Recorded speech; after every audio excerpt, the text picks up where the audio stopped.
ከመንግሥተ ሰማያትና ከገነት የሚያርቅ ስለሆነ ኃጢአት ከእግዚአብሔር የሚያርቅ ክፉ ጠላት ስለሆነ ከሁሉም ይልቅ ኃጢአታችን ይቅር ይለን ዘንድ ቅዱስ በዓሉ ይሁንልን። እኛም መጥተን ስለ ኃጢአታችን መለመን ይገባናል።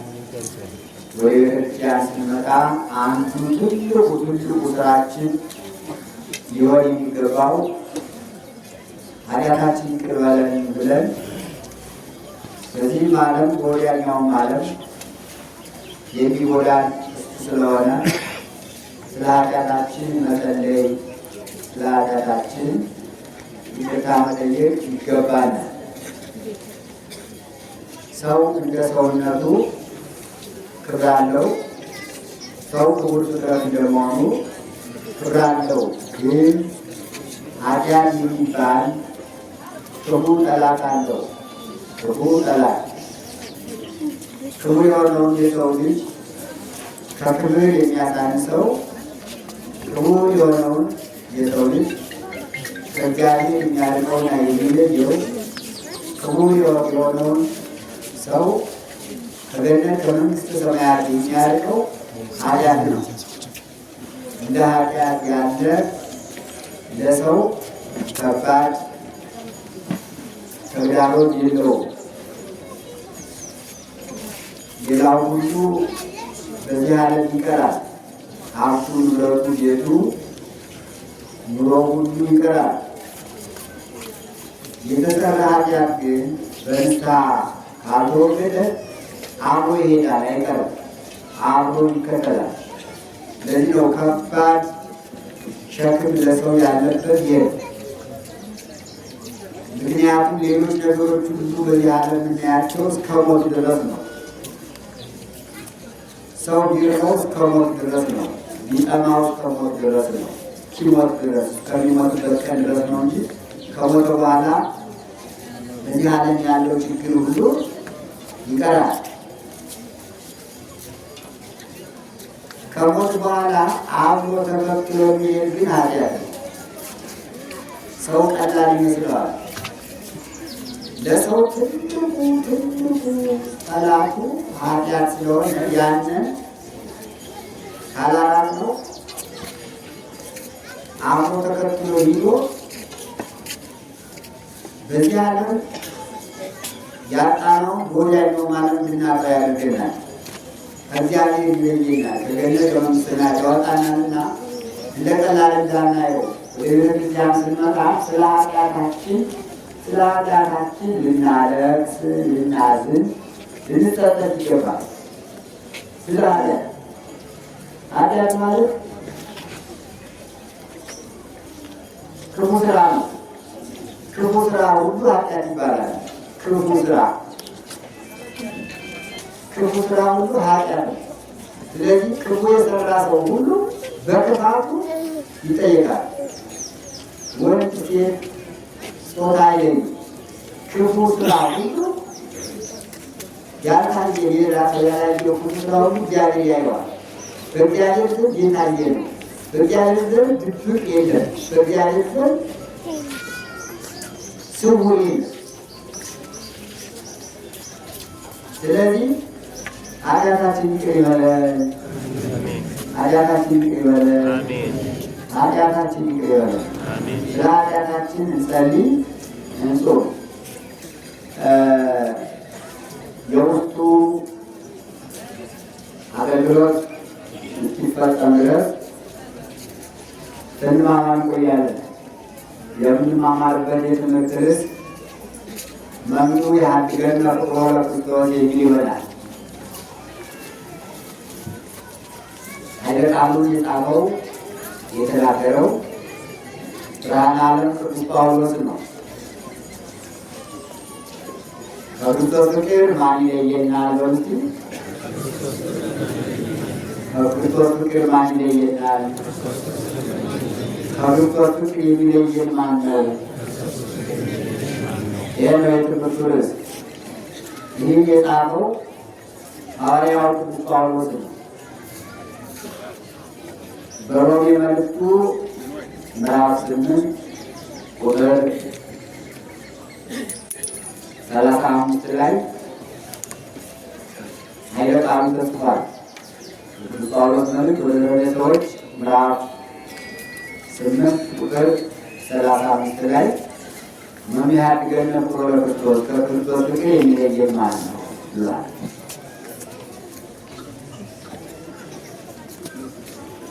የተጻፈላቸው ሰዎች ሮም ወይም ጣሊያን በምትባል ከተማ ሀገር ለሚኖሩ ክርስቲያኖች ነው፣ ምዕመናን ነው።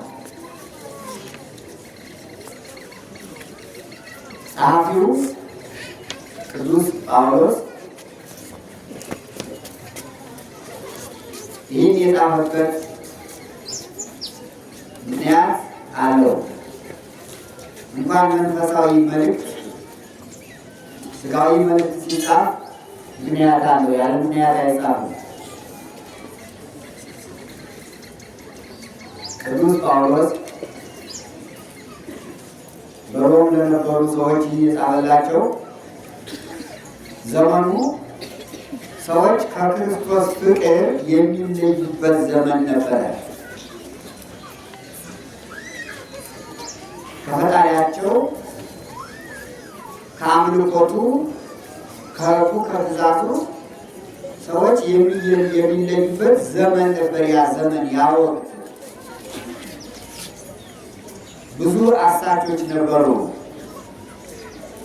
የክርስቶስን አምላክነት የክርስቶስን ፈጣሪነት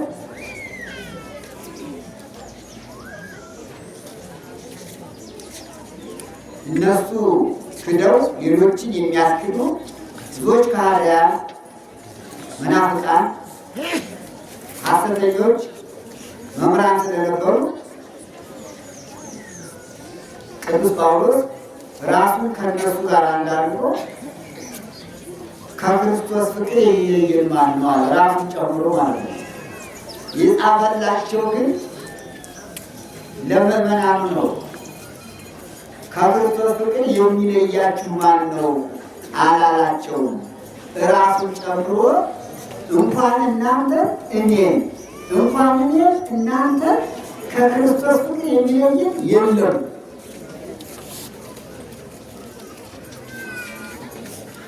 ብሎ እንደ አባትነቱ እንደ መምህርነቱ ጻፈላቸው።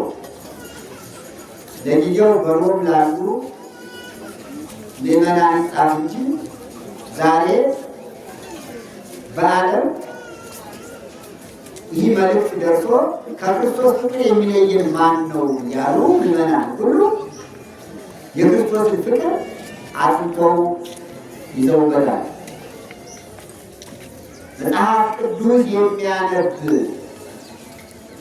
አካል ሁሉ ይህን ቃል ያነበዋል። መጽሐፍ ቅዱስ የሚመለከት ሰው ሁሉ ከክርስቶስ ፍቅር የሚለየን ማን ነው እያለ የቅዱስ ጳውሎስን መልእክት ይመለከታል። አዎ እንኳን ከክርስቶስ ፍቅር ባልን ከሚስት ፍቅር፣ ሚስትን ከባል ፍቅር፣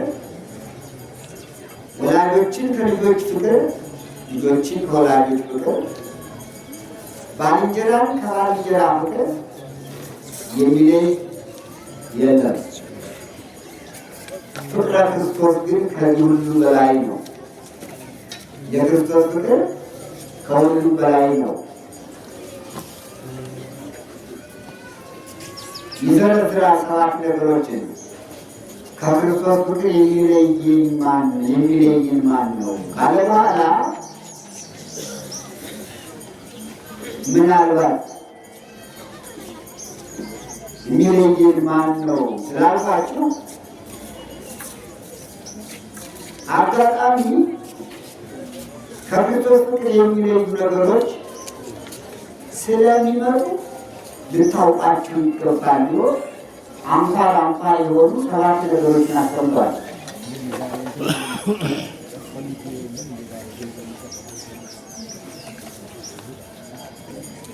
ከክርስቶስ ፍቅር የሚለየን ማን ነው ካለ በኋላ አንደኛ ያደረገው ሕማሙን ይላል። ሕማም ነውን? ሕማም ከክርስቶስ ፍቅር ይለየኝ ሆነ? ሕማም ብዙ ሰው በሕመም ምክንያት ከክርስቶስ ፍቅር ይለያል፣ ከአምልኮተ እግዚአብሔር ይለያል። እስኪ ጠይቃቸው አባቶች ናቸው የለችም።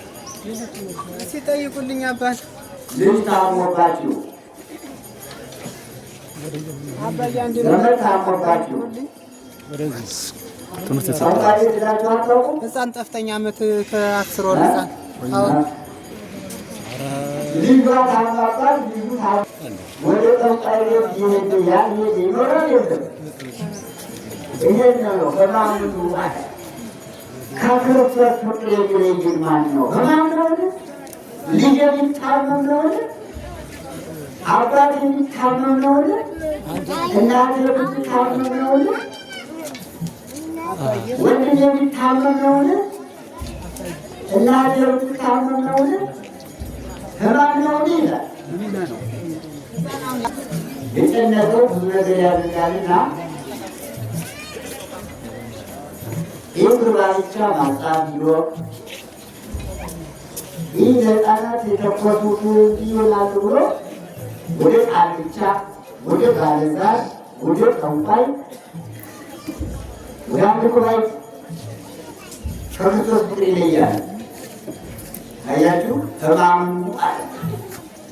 ከክርስቶስ ፍቅር የሚለይ ማን ነው? ሕማም ነው አለ። ሰው ሲታመም ወደ ጠበል ነው።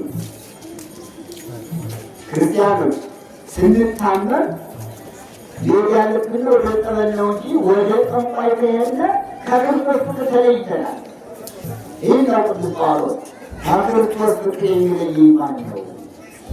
ሕማም ነውን? ሕማም ሁለት አይነት ነው። ሕማም ቅዱስ ጳውሎስ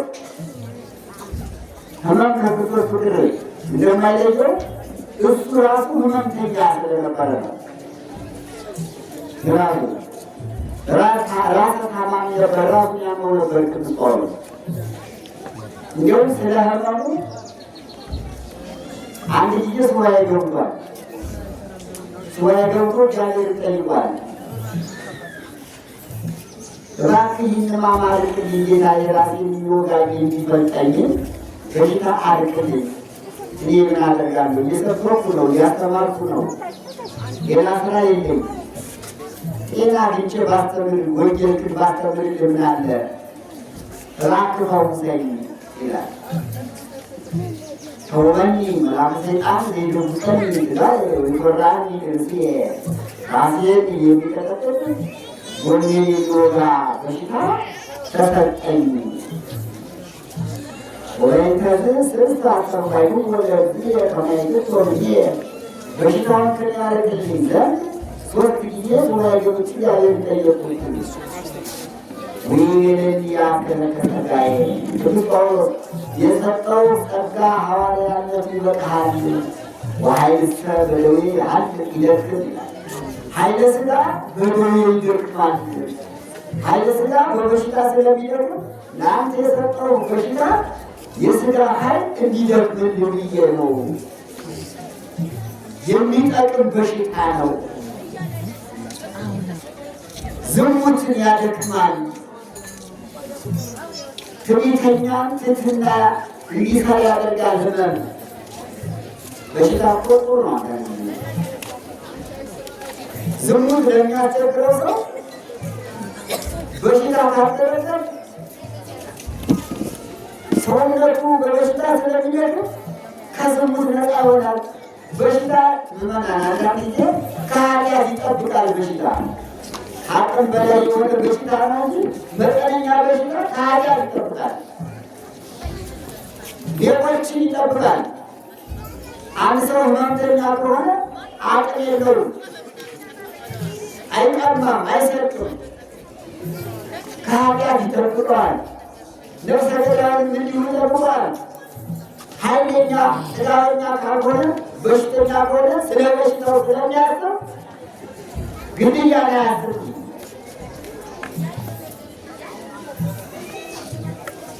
ትዕቢተኛም ከሆነ ትዕቢት ያደረበት ሰው ካለ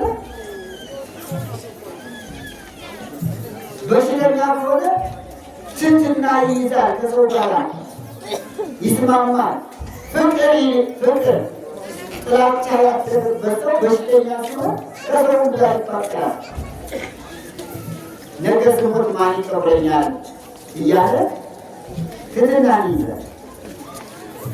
የአጥሩ ስራ እንደምታዩት አላለቀም፣ አልተጠናቀቀምና ምዕመናን ለአጥሩ አሁንም ማስጨረሻ ገንዘብ ስለሚያስፈልግ ገንዘብ ይዛችሁ የመጣችሁ እዚህ ኮሚቴዎች አሉ፣ ገንዘብ ይቀበላሉና እየመጣችሁ ወዲህ እንድትከፍሉ በመድኃኔዓለም ስም እናሳስባለን። ለአጥሩ ማስጨረሻ ገንዘብ ያላችሁ መጣችሁ እዚህ ክፈሉ። በሽታ ከአቅም በላይ ሲሆን ነው እንጂ ራሱ በሽታ መንግስተ ሰማያት ያገባል፣ ገነት ያገባል፣ ገነት ያገባል። በሽታ ጤናማ ሆኖ ኃጢአት ሰርቶ ገሃነም ከሚገባና በሽተኛ ሆኖ ከኃጢአት ተለይቶ መንግስተ ሰማያት ከሚገባ ማንኛው ይሻላል? ማን ይሻላል? ይሻላል። ለነፍስ ማለት ነው። ለነፍስ ኢዮብ የሚታወቀው በበሽታ ነው። ትዕግስቱ የሚታወቅ በዚህ ነው። ኢዮብ በሳታን በሽታ ተይዞ ፈጣሪውን እግዚአብሔርን እያመለከ ከእግዚአብሔር ፍቅር የሚለይ የለም ያለውን የቅዱስ ጳውሎስን መልእክት ገና ቅዱስ ጳውሎስ ሳይነሳ ኢዮብ ጨርሶታል። ሕማም ነው ከክርስቶስ ፍቅር የሚለይ ማን ነው ብሎ ቅዱስ ጳውሎስ ከመጽሐፉ በፊት ኢዮብ ሕማም ከእግዚአብሔር አይለይም ብሎ 30 ዓመት በአልጋ ቁራኛ በደዌ ዳኛ ተይዞ በሽተኛ ሆኖ በምግብ በትር ታውቆ በሽታው እንኳን የሚበሉትን ሕዋሳቶቹን የሚያሰቃዩትን ነገሮች ለማድረግ እንኳን ጥፍሩ ወልቆ ጥፍር እስከ ማጣት ድረስ ደርሶ እግዚአብሔርን አላማረረም። ምን አለ? እግዚአብሔር ሁሉ ሰጠኝ። ልጆቹ ሙተው እግዚአብሔርን አላማረረም።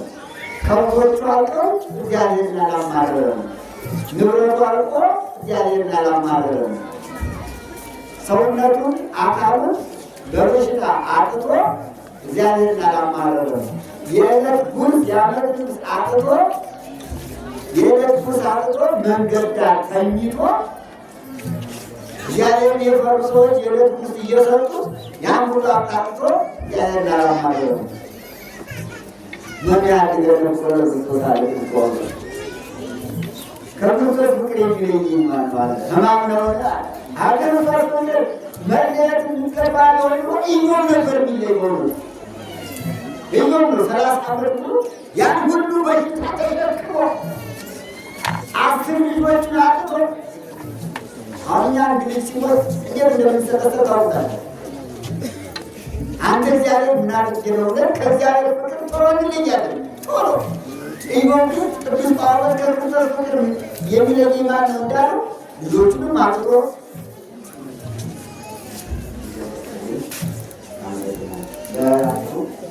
የሚለይ ማን ያለው ቅዱስ ጳውሎስ ይሄ ነው። ከክርስቶስ ፍቅር ማንም አይለይም። ከማን ነው ኢዮብ ይህን ሁሉ በሽታ ይህን ሁሉ የሀብት ማጣት የልጅ ሞት የጤና ማጣት መጎዳት የዕለት ጉርስ እስከ ማጣት ድረስ ደርሶ ከእግዚአብሔር ፍቅር ግን ማንም አልለየውም። አያችሁ ዛሬ እኛ ስንታመም እግዚአብሔርን ካማረር ነው ከክርስቶስ ፍቅር እንዳንለይ። ዛሬ እኛ እንደ ኢዮብ ልጅ ቢሞትብን ሳናማርር፣ ሀብት ብናጣ ሳናማርር፣ ጤና ብናጣ ሳናማርር፣ ቤት ብናጣ ሳናማርር፣ ስራም ብናጣ ሳናማርር፣ ሀብታችንን ሌቦች ቢወስዱ ብናጣ እንደ ኢዮብ እግዚአብሔር ውሃ እግዚአብሔር ነሳ፣ እግዚአብሔር ሰጠ፣ እግዚአብሔር ነሳ ካለ ከክርስቶስ ፍቅር ማንም አለየንም ማለት ነው። ይህን ካላለ ግን ከክርስቶስ ፍቅር ለይቶናል ማለት ነው። ስለዚህ አንደኛው ከሰባቱ ኃይለ ቃላት ቅዱስ ጳውሎስ ከተናገረው ሕማሙን ከክርስቶስ ፍቅር የሚለየኝ ሕማሙን አለ። ታሞ ቅድም እንዳልኳችሁ ታሞ ራሱን የሚወጋ የሚፈልግ በሽታ ነበር። እባክህ ይቅር በለኝ እግዚአብሔር አምላኬ በሽታውን አልቀኝ ብሎ ጉባኤ ገብቶ ጠይቀው፣ አይ ወዳጄ ቅዱስ ጳውሎስ ያንከለከ ጸጋዬ ይበቃል፣ ጸጋዬ ያለው ምን መሰላችሁ? ጸጋው ምን መሰላችሁ? የሐዋርያት ጸጋ አንዱ ሀብተ ክርስቶስ ነው። ሕመምተኞች ማዳን እኮ ነው። ቅዱስ ጳውሎስ እዚህ ራሱን ያሟል። ሕመምተኞች ደግሞ ያድናል። ይህ ነው ጸጋዬ ይበቃል ያለው። አንተ ሌሎችን እያዳንክ አንተ ደግሞ ትታመማለህ። የሰጠው ሀብተ ክርስቶስ ጸጋ ነው። በሽታውን አልቀበልም ካል አንተ ሌላውን የምታድንበትን ሀብተ ክርስቶስ ታጠዋለህ። ገርማል ጸጋ። ለምንድን ነው በቅዱስ ጳውሎስ ሌሎችን እንዲፈውስ፣ ሙታንን እንዲያነሳ፣ የዕውራንን ዓይን እንዲያበራ፣ አጋንንትን እንዲያወጣ፣ መጻጉዓን ድውያንን እንዲፈውስ ጸጋውን ከሰጠው በኋላ እንደገና ሕመምተኛ ያደረገው ስለምን ነው? ይህ ነው እንዲሆን ሕመምተኞች ራሱን ቆንጠጥ ያደርገዋል። ቅዱስ ጳውሎስ ራሱን ያማዋል። አዲያ ራሳቸውን የታመሙ ሰዎች ሲመጡ ራስን መንግስት አውጣታለሁ ብሎ እንዲፈውሳቸው ነው። ጸጋው ምልክት ነው። ርኅራኄ እንዲኖር ይህም ጸጋ ነው። ርኅራኄም ጸጋ ነው። ለበሽተኞች ማዘን መራራት በሁለት አይነት ነው። አንድ ሕመምን የሚያውቀው የቀመሰው ነው። ያልታመመ ሰው አሁን ስለ ሕመም ምንም አይመስለውም። ይመስላችኋል?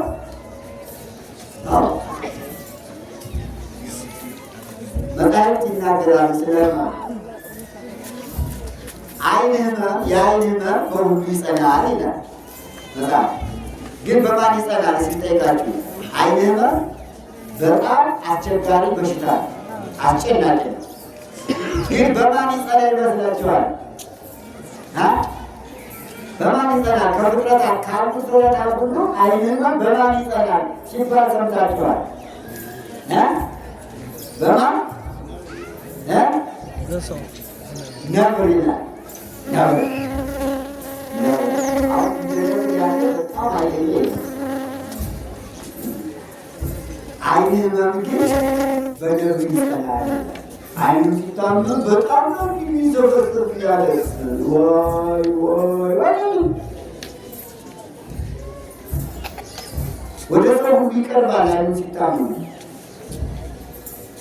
ያቃጥለዋል፣ በጣም ያመዋል። ዓይን ሕመም በሁሉ አለ፣ ይልቁንም በነብር ይጸናል። ሕመሞች የሚጸኑበት አካል አለ። ከእንስሳትም ከአራዊትም ሕመም የሚጸናበት አካል አለ። በተፈጥሮ ምንድነው? ጸጋ ነው። ነብር ስለ ዓይን ሕመም ካሉት ይተዋል። ኢንተርኔት ያመጣው ለምን መሰላችሁ? ችግርን የሚያውቅ ሰው ለሰው ይላል። እንኳን ሰው ነብር ቁጡ ነው፣ ኃይለኛ ነው። ግን ነብር ስለ ዓይን ሕመም ካሉት ይራራል፣ ያውቃታል። ዓይን ሕመም በጣም ስለሚያውቅ ለቅዱስ ጳውሎስ የሕመም ጸጋ የተሰጠው ሕመምተኞችን እያዳነ መንፈሳዊ ሕክምና እየሰጠ እንዲራራላቸው እንዲያድላቸው ነው ማለት ነው። አሁን ደግሞ በጣም ደግነት ከሁሉ አለኝና ዝሆን ከሁሉ በጣም ርሩ ነው ይላል። ካሉት እንስሳት ሁሉ ዝሆን ይወጣል ይላል መጽሐፍ በቅድመ ወንጌል ላይ ተቀምጧል። ዝሆን በጣም ርሩ ነው። መንገድ ለሚሄዱ ሰዎች ዝሆን መንገድ ጠፍቶኝ ካሉ ኩቢውን እያማጣ መንገድ አሳይቶ ይሰዳል። ኩቢው ታውቃላችሁ፣ ረጅም ነው፣ ግዙፍ ነው። ግን መንገደኛ መንገድ ጠፍቶ ካለ እየመራው ይሄዳል። በጣም ልዩነት ነው። ጸጋ ነው። እንኳን ለሰው ለእንስሳት ለአራዊት እግዚአብሔር ጸጋ ሰጥቷቸዋል። ጸጋ ናቸው። ቅዱስ ጳውሎስ ታማሚ ነበርና ታማሚ ነው ደግሞ ሕሙማን ይፈውስ ነበረ። አያ ምን አለ? ከክርስቶስ ፍቅር የሚለየን ማን ነው ካለ በኋላ ሕማም ነው ሕማም የሚለየኝ አለና ራሴን ቢያመኝም ወገኔን ቢቆርጠን ቢቁፍ ቢፈጨኝም ከክርስቶስ ፍቅር የሕማም አይለየኝም ማለት ከክርስቶስ ፍቅር ሕማም አይለየኝም። ቅድም እያለሁ ምመናል አደራችሁ በህመም ምክንያት ከክርስቶስ ፍቅር እንዳንለይ፣ ጠንቋይ ቤት እንዳትሄዱ አደራ። ከክርስቶስ ፍቅር ሕማም አይለየኝም ብሏልና ጠንቋይ ቤት እንዴት ከለከለ ትሉኝ እንደሆነ ጥንቆላ፣ ጠንቋዮች፣ አስማተኞች፣ መተተኞች እኛ ራሳችን አዳኞች ነን ብለው የእግዚአብሔርን አዳኝነት አምላክነቱ ወደ እነሱ ስለሚያደርጉ ማለት ነው። ኮከቡን ቆጥረው የአጋንንት ስም ጠርተው እኛ አጋንንት ስለሚሉ በአምልኮቱ ስለሚገቡ በአምልኮት እግዚአብሔር አምልኮት እግዚአብሔርን ስለሚያስረሱ አንዳንድ አካባቢ አንዳንድ ጠንቋዮች የምድር እግዚአብሔር ይባላል የሚባሉበት ቦታ አለ። የምድር እግዚአብሔር ይላል ሰው ጅል ሞኝ ደግሞ በምድር አንተ እግዚአብሔር ውጭ ሌላ አምላክ የለም። ጠንቋይ ጠንቋይ ነው፣ ባለዛር ቃልቻ ውሸት አለ። አስማተኛ አትሙን። ከእግዚአብሔር በቀር ሌላ አምላክ አለ አለ የለም። አሁን ይህችን ፀሐይ ይላል ማን የፈጠራት? ማን የፈጠራት? እግዚአብሔር። ይህች ፀሐይ ግን ፈጣሪ ናት ፍጡር ናት? ፈጣሪ ናት የሚል ቢመጣ ምን ትላለህ? የዛሬ ትምህርታችን ህግ ይመጣል። ያዕቆብ ዘርሙት በእሳትና በፀሐይ የሚመለክበት ሀገር ነበርና ለዚያ የሚሰሩትን ሰዎች ነው። እናንተ እችን ፀሐይ የፈጠረ እግዚአብሔር እያለ እንዴት ይህን ፀሐይ አምላክ ነው ትላላችሁ? ከክርስቶስ ፍቅር 42 ላይ ተቆርጧል። ያዕቆብ ዘርሙት ይባላል። ዛሬ ነው በዓሉ። ከዚያ ምስጢር ለመድረስ ነው። መኑ ያድገነ ፍቅሮ ለክርስቶስ። የክርስቶስን ፍቅር የሚያስተውል ማን ነው? ሕማም ነው አይደለም። ሁለተኛው ምንዳሄኑ መከራ ነውን? መከራ ከክርስቶስ ፍቅር አይለይም። መከራ ምንዳቤ ችግር ማለት ችግር ረሃብ ግዛት ምንዳቤ መቸገር መጨነቅ ጭንቀት ጸዋት መከራ ይለዋል። የመከራ አይነት ይለዋል። ምንዳቤ ማለት የመከራ አይነት ብዙ አይነት መከራ። አንድ ቤት አሁን ብዙ አይነት ችግር ይኖራል። የቤት ችግር ይኖራል። ስራ የሚከፍል ያጣት ይኖራል። አንድ እንደገና ቁርስ የሌለበት ቤት ይኖራል። ቁርስ የማይበላበት ሁለት በል። ምሳም የማይበላበት ቤት ይኖራል። ሶስት በል። እራትም የማይበላበት ቤት ይኖራል። አራት በል። መክሰስ ሲጨመር 5 በል። የሁሉ ችግር ምንዳቤ ይባላል። ጸዋት መከራ የመከራ አይነት የችግር አይነት አያ ይህ ሁሉ ከክርስቶስ ፍቅር አይደለም፣ ምንዳሬ ነው። ችግር ከክርስቶስ ፍቅር ይለያል። ምናምን ይለያል አይደለም። አያ ብዙዎች ሲርባቸው ለምን ነው ወደ መናፍቃን የሚሄዱ? ከክርስቶስ ፍቅር ቋንቋ ነው ተለይቷል። ተለይቷል እኮ በምንዳሬ ምክንያት፣ በችግር ምክንያት ሃይማኖት ይካለ ወደ መናፍቅነት የገባ ካለ ይህ ቃል የቅዱስ ጳውሎስ ቃል ተው ተመለሱ ይላል። ከክርስቶስ ፍቅር የሚለየን መከራ ይልና ሶስተኛው ተሰደዱ ይላል። ስደት ነውን? ስደት ማለት ሀገር አስረው ቢያሳድዱ ሰው አምስት ሰው ተሰዷል፣ ከሀገሩ ተሰዷል። ግን ሃይማኖቱን ሊያደረገው መሰደድ ያለበት የተሰደደው እንደዚህ ያለ ሃይማኖቱን በውጦ ተሰዶ ከሆነ ሁለት ሀገር ስደተኛ መሆኑ ነው። አንደኛ በስጋ ስደተኛ ሆነ፣ በነፍሱ ደግሞ ከሀገረ ገነት ከሀገረ መንግስተ ሰማያት በ40 ቀንና በ80 ቀን ተጠምቆ ከሚወርሳት ሀገሩ ከገነትና ከመንግስትና ስደተኛ ይሆናል። ቢሰደድም ሃይማኖቱን ሊያደርግ መሰደድ ያለበት ተሰደዱ። ስደት ነው ከክርስቶስ ፍቅር ይላል። የክርስቶስ ፍቅር ስደት አያስተው፣ ረሃብ የክርስቶስ ፍቅር አያስተው፣ መከራ የክርስቶስ ፍቅር አያስተው፣ ህመም የክርስቶስ ፍቅር አያስተው። አራተኛው ረሃብኑ ከፍቅር ከክርስቶስ ፍቅር የሚለይ ማን ነው? ረሃብ ነው። ረሃብ ለይ ነው በፍጹም አይለይም። ረሃብ ከክርስቶስ ፍቅር መለየት አይገባም። ሲርበው ሰው ጤና ካለው ሰርቶ ይበላል፣ ከሌለው እግዚአብሔር ይሰጠዋል። እግዚአብሔር ጦም ያሳድራል። ምመናል ያሳድራል፣ ያሳድር እኮ ያበላል እኮ። 5000 ሰዎች እኮ ጦማቸውን እንዳያሉ 5 እንጀራና 2 ዓሣ አበርክቶ በጥልያኖስ ወንዝ አጠገብ ያበላ ማን ነው? ክርስቶስ አይደለም? ይሄ እኮ ነው ረሃብ ከክርስቶስ ፍቅር ይለየኛል። አምላክ ብሎ ያበላኛል ማለት ነው። ክርስቶስ ህብስቱን አበርክትልኝ ብሎ ያበረክትልኛል። የበረከት አባት ነው። ከክርስቶስ ፍቅር የሚለየኝ ማን ነው? ረሃብ አይለየኝም። ቀድሞ ለእስራኤል 40 ዘመን መና ከደመና እያወረደ ውሃ ከድንጋይ እያፈለቀ የመገበ እሱ አይደለም? 40 ዘመን አዲያ ያ አምላክ ዛሬ መና ማውረድ አይችልም እንዴ?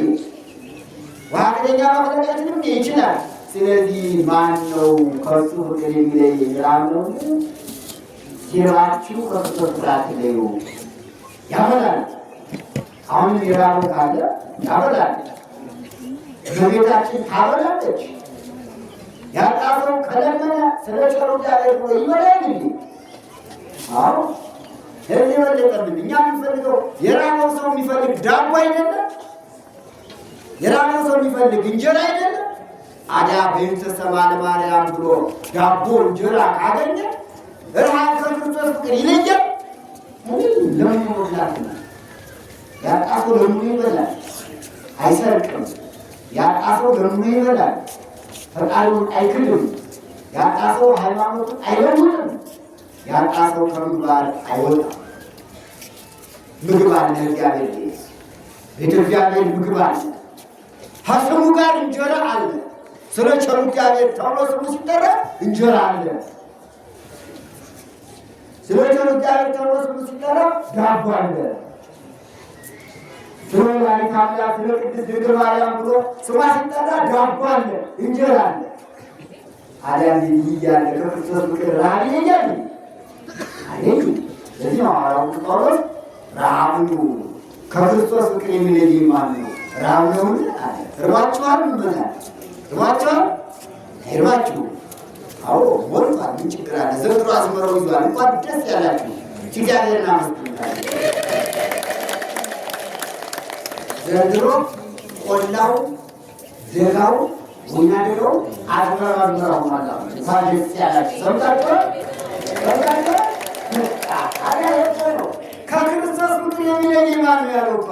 እዚህ ይሁን ታበለኝ ማለት ምን ችግር አለ? አዝመራ ካለ ዝናቡን በየው ሰጠ ክርስቶስ። ታዲያ ይህ ዝናብ እያዘነበ ከእሱ ፍቅር መለየት የሚቻል ያጎደለ ነገር አለ? አላጎደለ። ዝናቡ ያወረደልን አባቱ ሰጠን፣ ምድር አበቀለች፣ ቃየው በቀለ፣ አትክልቱ በቀለ። አሁን ሁሉ ደረሰ፣ የተበላ ነው። አዳይነን ካደረገ ይህን ከሰጠ ከክርስቶስ ፍቅር የሚለየን ማን ነው? እዚህ ብሎ ሲበሉ ከክርስቶስ ፍቅር በሉ የሚለየን ማን ነው? ሕማም ነውን? ችግር ነውን? ስደት ነውን? ረሃብ ነውን? የሚለየን የለም። አዎ ረሃብ እንዳይለየን ነው። ሌላ ቤተመቅደስ አዝመራው ሞልቷል። ሀገር ተራበ ተቸገረ የሚባል በገበያ ሳይሆን በአዝመራ ነው። ገበያ አንድ ጊዜ ከፍ ይላል፣ አንድ ጊዜ ዝቅ ይላል።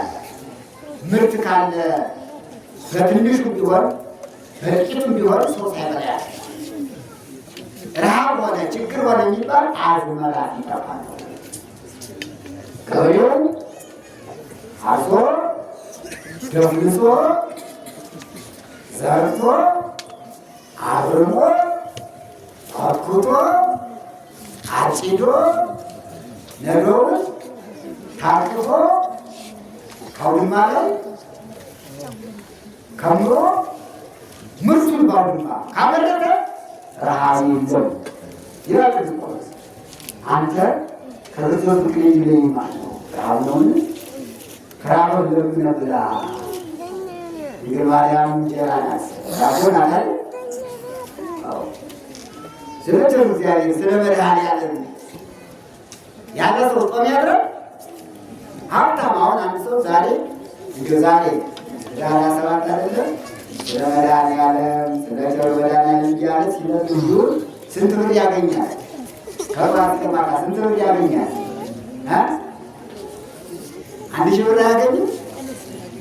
እዚያም በላይ ያገኛል። የእድል ጉዳይ ይኖራል። ስንት አለ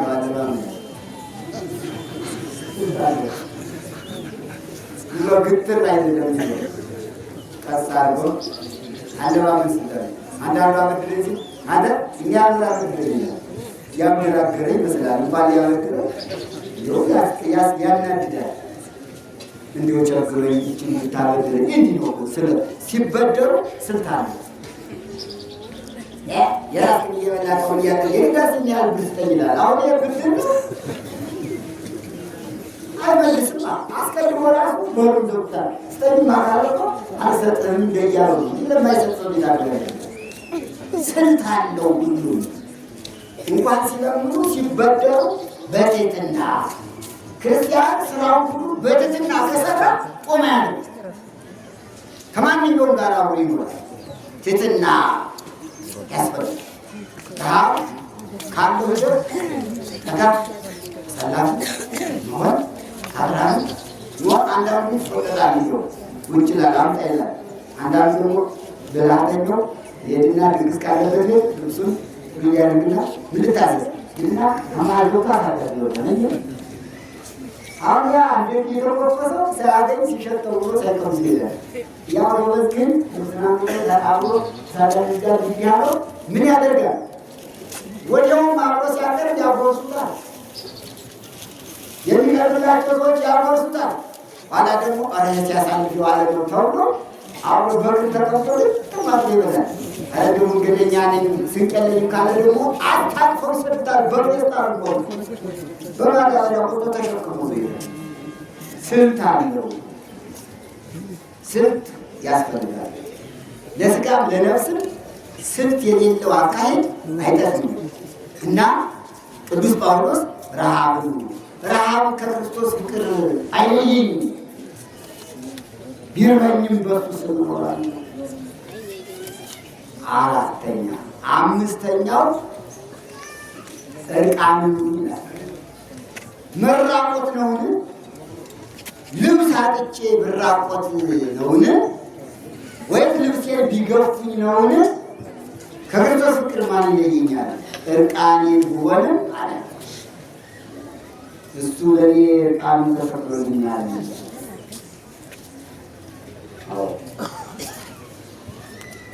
ከክርስቶስ ፍቅር የሚለየኝ ማን ነው? ራብ አይለየኝም፣ እሱ ለእኔ ተርቦልኛል። መጠማቱም አይለየኝም፣ እሱ ለእኔ ተቀምጦልኛል። ያን አስበዋለሁ። ስደቱም አይለየኝም፣ እሱ ለእኔ በጣሊቀቱ ወደ ግብፅ ወደ ኢትዮጵያ ተሰዶልኛል።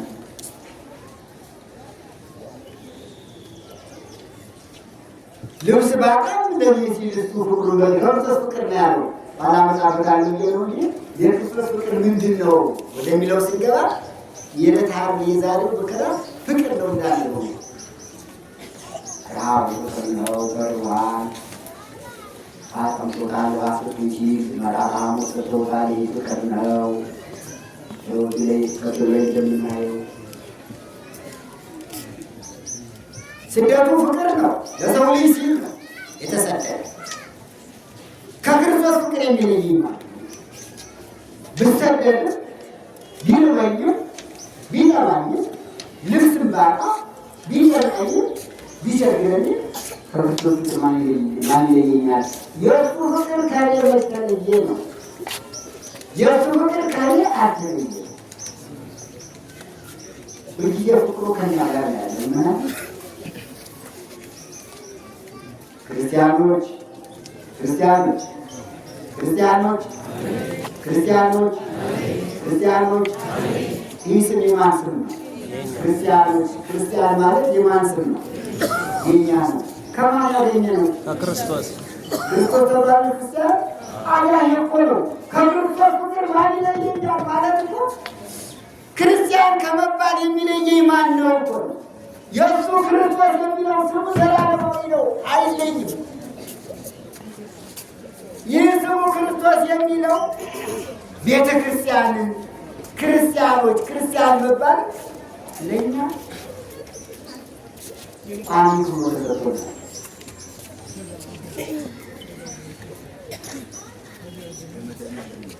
ስለዚህ ከክርስቶስ ፍቅር የሚለየኝ ማን ነው አለ። ክርስቶስ ተብሎ ለእኔ ክርስትና ክርስቲያንነትን ቤተ ክርስቲያንን ከሰጠን ከዚህ ፍቅር እኔን ክርስቲያን ከመባል የሚለየኝ ማን ነው ማለት እኮ ነው። ብዙዎች ያቋሙ ክርስቲያን መባላቸው ያቋሙ ከክርስቶስ ፍቅር ይህን ስም ያጡ ክርስቲያን ተብለው ይህ ክርስቱን የሆኑ ዓለማውያን የሆኑ ክርስቲያን ተብለው መናፍቃን የሆኑ ከክርስቶስ ፍቅር የተለዩ ብዙዎች እንኳን ይህንን ፍቅር ያጡ አደራ ፍቅሩ የእሱ በፍጹም አይጎድም። የእሱ ፍቅር 40 እና 80 ቀን ለወንዶች 40 ቀን ለሴቶች በ80 ቀን ተሰጥቶናል። ስሙን ክርስቶስ ተብሎ ክርስቲያን ከተባለ ከዚህ የበለጠ ፍቅር አለ አለ? አንድ ስም የሁሉ ሰው እዚህ ያለው አንድ ስም እኮ ነው ያለው። የተለያየ ስም አለ ያላችሁ የወንዶች ግን በክርስቶስ ክርስቲያን ሲባል አንድ ነው። እኮ ያንነት ስማችን ነው እኮ የክርስቲያን አንድነቱ ህብረቱ በምን ነው ትባሉ? መልሳችሁ በስሙ ስላለ የክርስቲያኖች ህብረት የክርስቲያኖች አንድነት ከምን ይጀምራል ሲባል ከስማችን። ይሄ ወንዶች ክርስቲያኖች የወንዶች ክርስቲያኖች ባንዴ የክርስቶስ ቤተሰቦች ለምን አደራችሁ? ከዚህ ፍቅር ማን ይለየኛል እኮ ነው ያለው። ከክርስቶስ ፍቅር ማን ይለየኛል ያለው እኮ ክርስቲያኖች የክርስቶስ ቤተሰቦች ከመባል ማለት ነው። ከዚህ ወጣው አደራችሁ ከዚህ እንዳንወጣ ከዚህ የሚያወጣውን ሰይጣን ይሰራል። አዎ ከክርስቶስ ፍቅር የሚለየኝ ማን ነው? ክርስቲያን ከመባል የሚያወጣኝ ማን ነው? ከክርስቶስ ፍቅር የሚለየኝ ማን ነው? ከቅዱስ ላይ ከሁሉ በሚ የሚለየኝ ማን ነው? ከቅዱስ ቤተክርስቲያን ከልጅ እናት የሚለየኝ ማን ነው? ከጥምቀት የሚለየኝ ማን ነው ማለት ነው? ከክርስቶስ ፍቅር የሚለየኝ ማን ነው?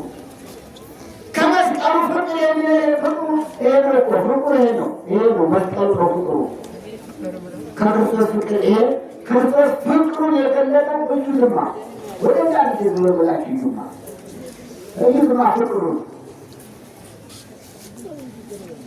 ከሰማያ ሰማያት የወረደ ስለ ፍቅር ነው። ስለ ፍቅር ፍቅር ሳወር ወልድ ኃያል መኖሩ አስፈቅረው ኃያል ወልድ ፍቅር ከዙፋኑ ስቦ አመጣው ዋቆ ከለሞት እስከ ሞት አደረሰው ይላል። አያቸው ሲለ ይሄ ደግሞ እዚህ እግሮቹ ላይ ችንካሩ ተቸነከረው ከራሱ ላይ የሚፈሰው ደግሞ በእጁ ላይ የሚፈሰው ደግሞ ፍቅር ነው። ፍቅር ነው።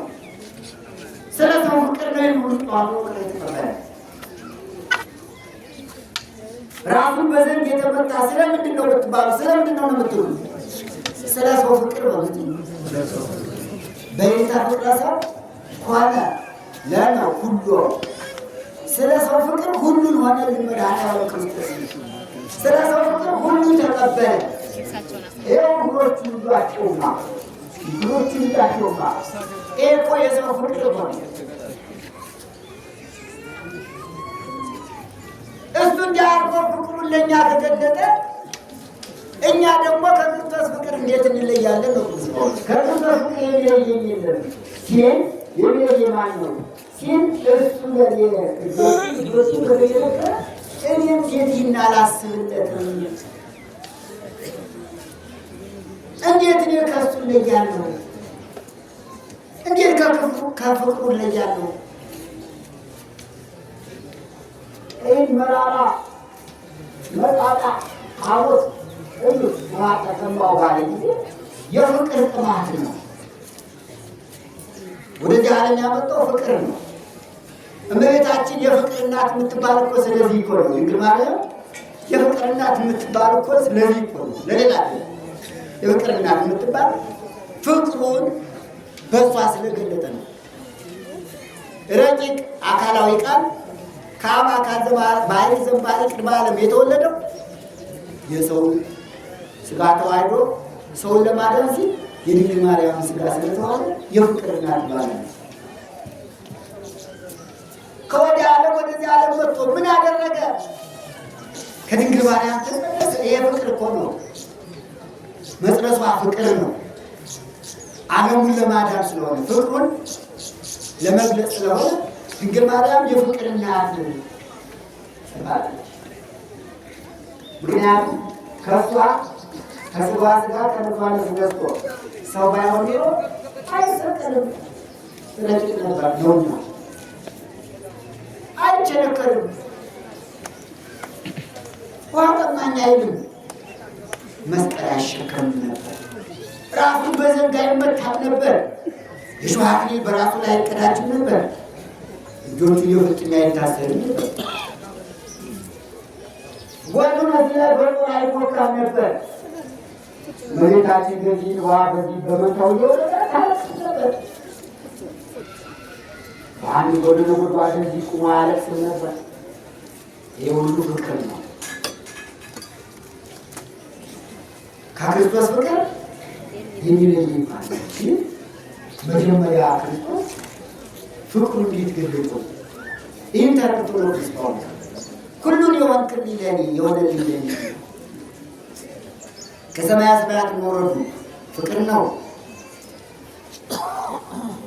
በድንግል ማርያም በንጹህ ድንግልናዋ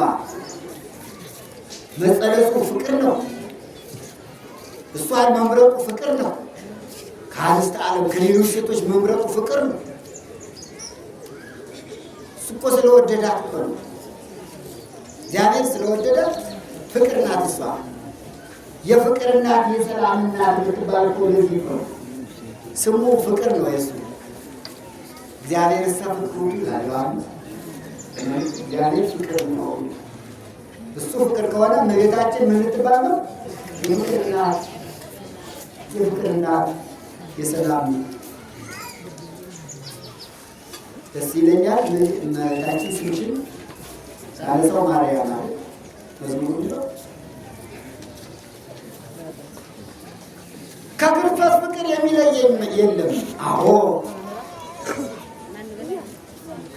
ከድንግል ማርያም ፍቅር የሚለየኝ የለም። አዎ ከመስቀሉ ፍቅር የሚለየኝ የለም። አዎ ፍቅሩን በድንግል ማርያም ነው የገለጠው። ያለምን ፍቅር አዳምና ሔዋን ለማዳን ፍቅሩን የገለጠው በድንግል ማርያም ነው። ተስፋ ስለተጸነሰ ተስፋ ስለተወለደ ማለት መስቀል ተሰባለ ነው። ፍቅሩ እያለ የሚጀምር የፍቅሩ መሰረት ምንጩ ድንግል ማርያም እኮ ናት።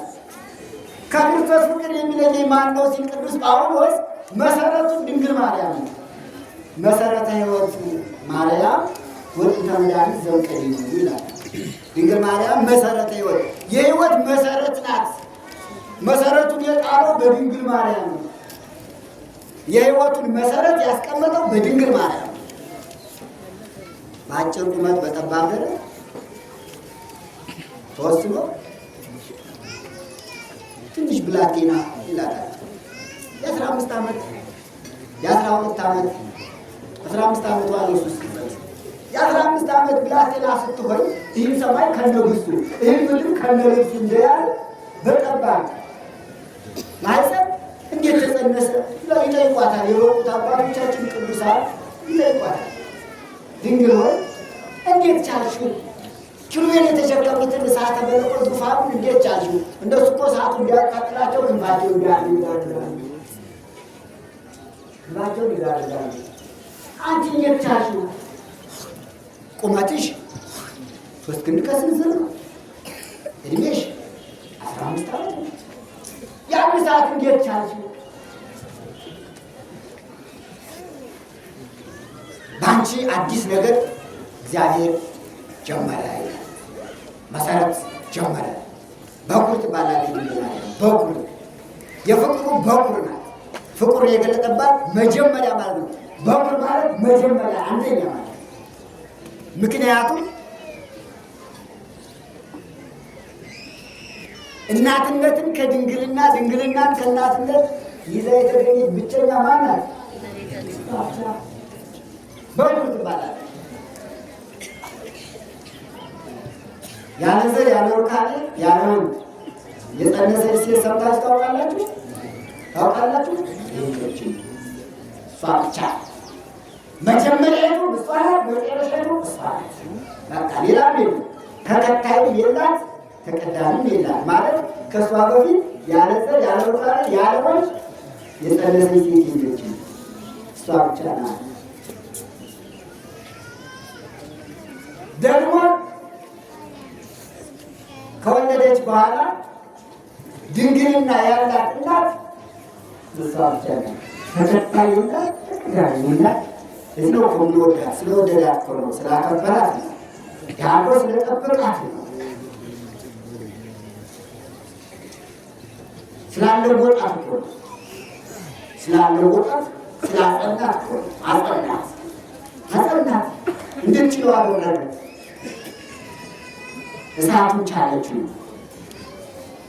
እና ፍቅሩን የጀመረው በእሷ ነው ለማለት ነው ማለት እና በድንግል ማርያም በማህፀን በድንግል ማርያም ማህፀን የተጀመረው ፍቅር መቼም መች መለየት ስለማይገባው ቅዱስ ጳውሎስ ምን አለ? ከክርስቶስ ፍቅር የሚለየኝ ማን ነው? ክርስቶስ የተባለ ከእሷ ተወልዶ ነው። ክርስቶስ የተባለ ስም ነው። ቃልና ስም በማኅፀነ ማርያም አንድ ሆኑ። ተዋሕዶ የሚለው ስም ክርስቶስ የሚለው ስም አንድ ነው። ተዋሕዶ ማለት ክርስቶስ፣ ክርስቶስ ማለት ተዋሕዶ ማለት ነው። ይህንን ነው ከክርስቶስ ፍቅር የሚለየኝ ማን ነው? አዎ የሚለየኝ የለም ከድንግል ማርያም ፍቅር ግን ይላል። ሐዋርያ ጳውሎስ ከክርስቶስ ፍቅር ይላል። ሊቁ ደግሞ ስለ እመቤታችን ስልጥና ምን ይላል? ሰላም ለስምሽ ዘማት ብርሃን ብርሃን ደስ ስለሚያሰኝ ለስምሽ ይላል። ለስም ማለት ድንግል ማርያም ለስምሽ ሰላም ተይቀጣል ይላል። ለስም ያቆሉ ያው ዘማት ብርሃን ብርሃን ከፀሐይ ሰባት የሚያበራው ደምራትሽ ለስምሽ ሰላም ተይቀጣል ወፍቱ ወገሰስኑ ደምራቱ ደስ የሚያሰኝ ስልሽ ለስምሽ ሰላም ተይቀጣል ሃይማኖትን ይቆጣል ከሙታ ማርያም ከመቃው የሚቆስ ሃይማኖት ድንግል ማርያም ከመቃው ሲጀምሩ ጳውሎስ እንደተናገረ ምን ብሎ መኑ ያድቀን ፍቅሮ በክርስቶስ ያለው ሮዛን ይወዱ ከመቃው ሲጀምሩ ጳውሎስ እንደተናገረ ከክርስቶስ ፍቅር የሚለይ ማለት ነው። ሕማም ምንዳሌ ችግር ነው እንጂ ተሰጥቶ ስደት ነው እንጂ ረሃብ ነው እንጂ እርቃን መራቆት ነው እንጂ መጥራት ነው ሾተል ሰይፍ ይመቱት ነው እንጂ አይሉ ጭንቅ በቀራ ዳመት ነው እንጂ እንዳለ ይላል። ማኑ አይሉ መጥራት አይሉ ወፍቅር ሲዘይ ማኑ ይሄ ካንቺ ወደ ለምን ማነው አይደለም አንድ ነው የሚያድነኝ እሱ ወዳለው ሰላም ካለ አይቻልም። አይደለም ፍቅር ይዘይ ለምን ያንቺ ፍቅር ሊያስተወኝ የሚቻለው ማለት ጳውሎስ የልጅሽን ከልጅሽ ፍቅር ይለየኝ የለም እንዳለ እንዲሁ እኔን ደግሞ ከአንቺ ፍቅር ይለየኝ ማነው አለ። ከመስቀሉ ፍቅር የሚለየኝ ማነው?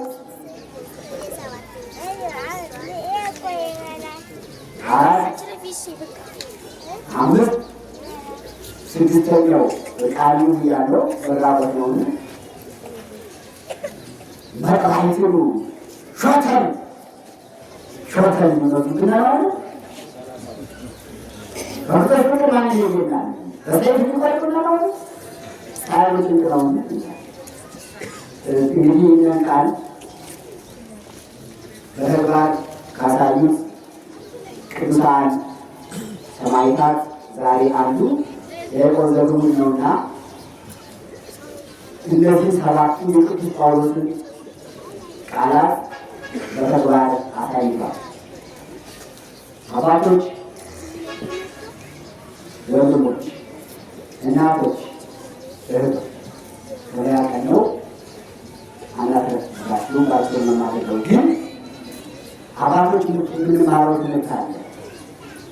እናቶች፣ እህቶች፣ እናንተ ባለትዳሮች አድምጧል ግን ይቆያል የምትማሩት ትልቅ ትምህርት አለ። ዛሬ ከቤታችሁ ይዛችሁ የሚሄዱ ስንቅ አለ። ቤተክርስቲያን ትሰጣችኋለች። እነዚህ ቅዱስ ጳውሎስ ከሰባቱ ቃላት የተነሳ እናት ምን አለች? እህት ምን አለች?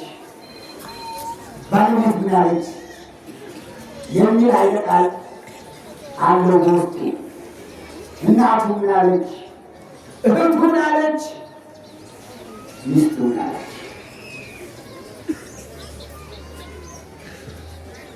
በፋርስ ሀገር ሰክራድ የሚባል አንድ ንጉሥ ነበረ ይላል የዛሬው በዓል ስንሳት። ንጉሡ ሰክራድ ይባላል። ሀገሩ ፋርስ ይባላል።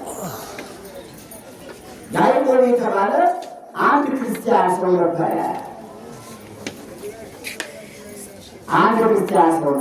ሃይማኖቱ የጠነከረ፣ ሃይማኖቱ የጸና፣ ምግባሩ የቀና ያዕቆብ የሚባል አንድ ሰው ነበረ።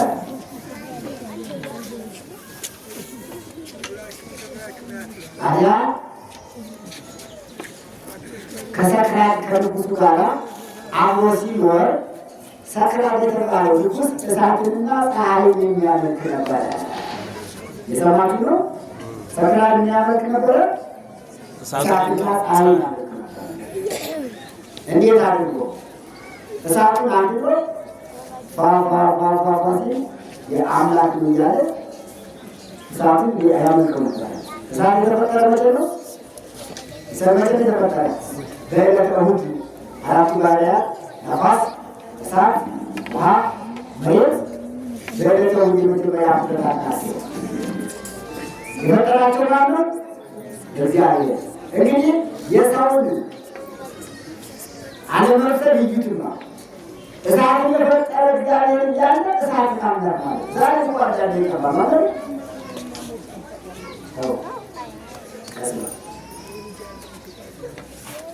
ዛሬም ለእሳት ለውሃ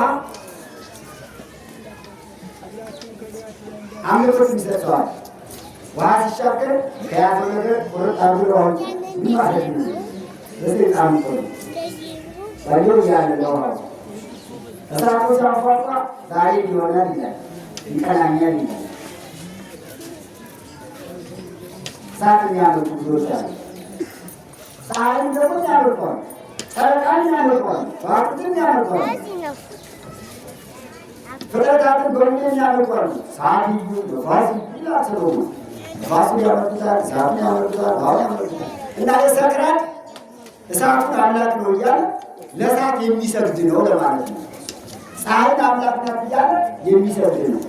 ፀሐይ የፈጠራትን ፈጣሪ አያውቅም።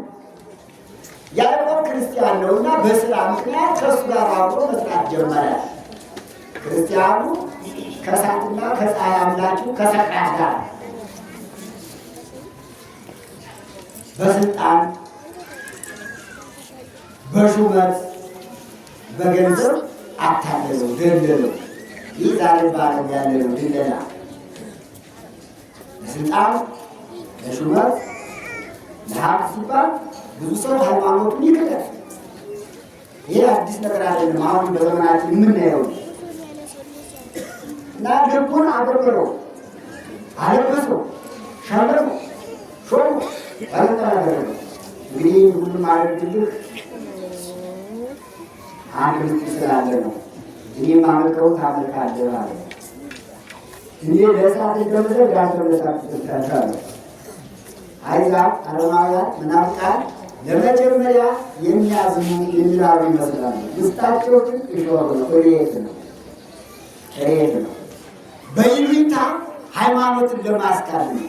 ብዙ ገንዘብ አሁን ምናፍቃን ብዙ ገንዘብ ይሰጣሉ። ለምን ይሰጣቸዋል? ያ ሰው ብዙ ገንዘብ ስለተቀበለ ይሉኝታ ስለሚይዘው አይ እናገራለሁ ምንዳይ ያዕቆብ ድል ይሄ ሆኖ ነበር። ያዕቆብ ይህ ድል ገጥሞት ነበር። ሰክራን ብዙ ነገር ስላደረገለት እሱም ያመለከውን እሳት ማምለክ ጀመረ። እሱም ያመለከውን ፀሐይ ማምለክ ጀመረ። ለፀሐይ ሰገደ፣ ለእሳት ሰገደ።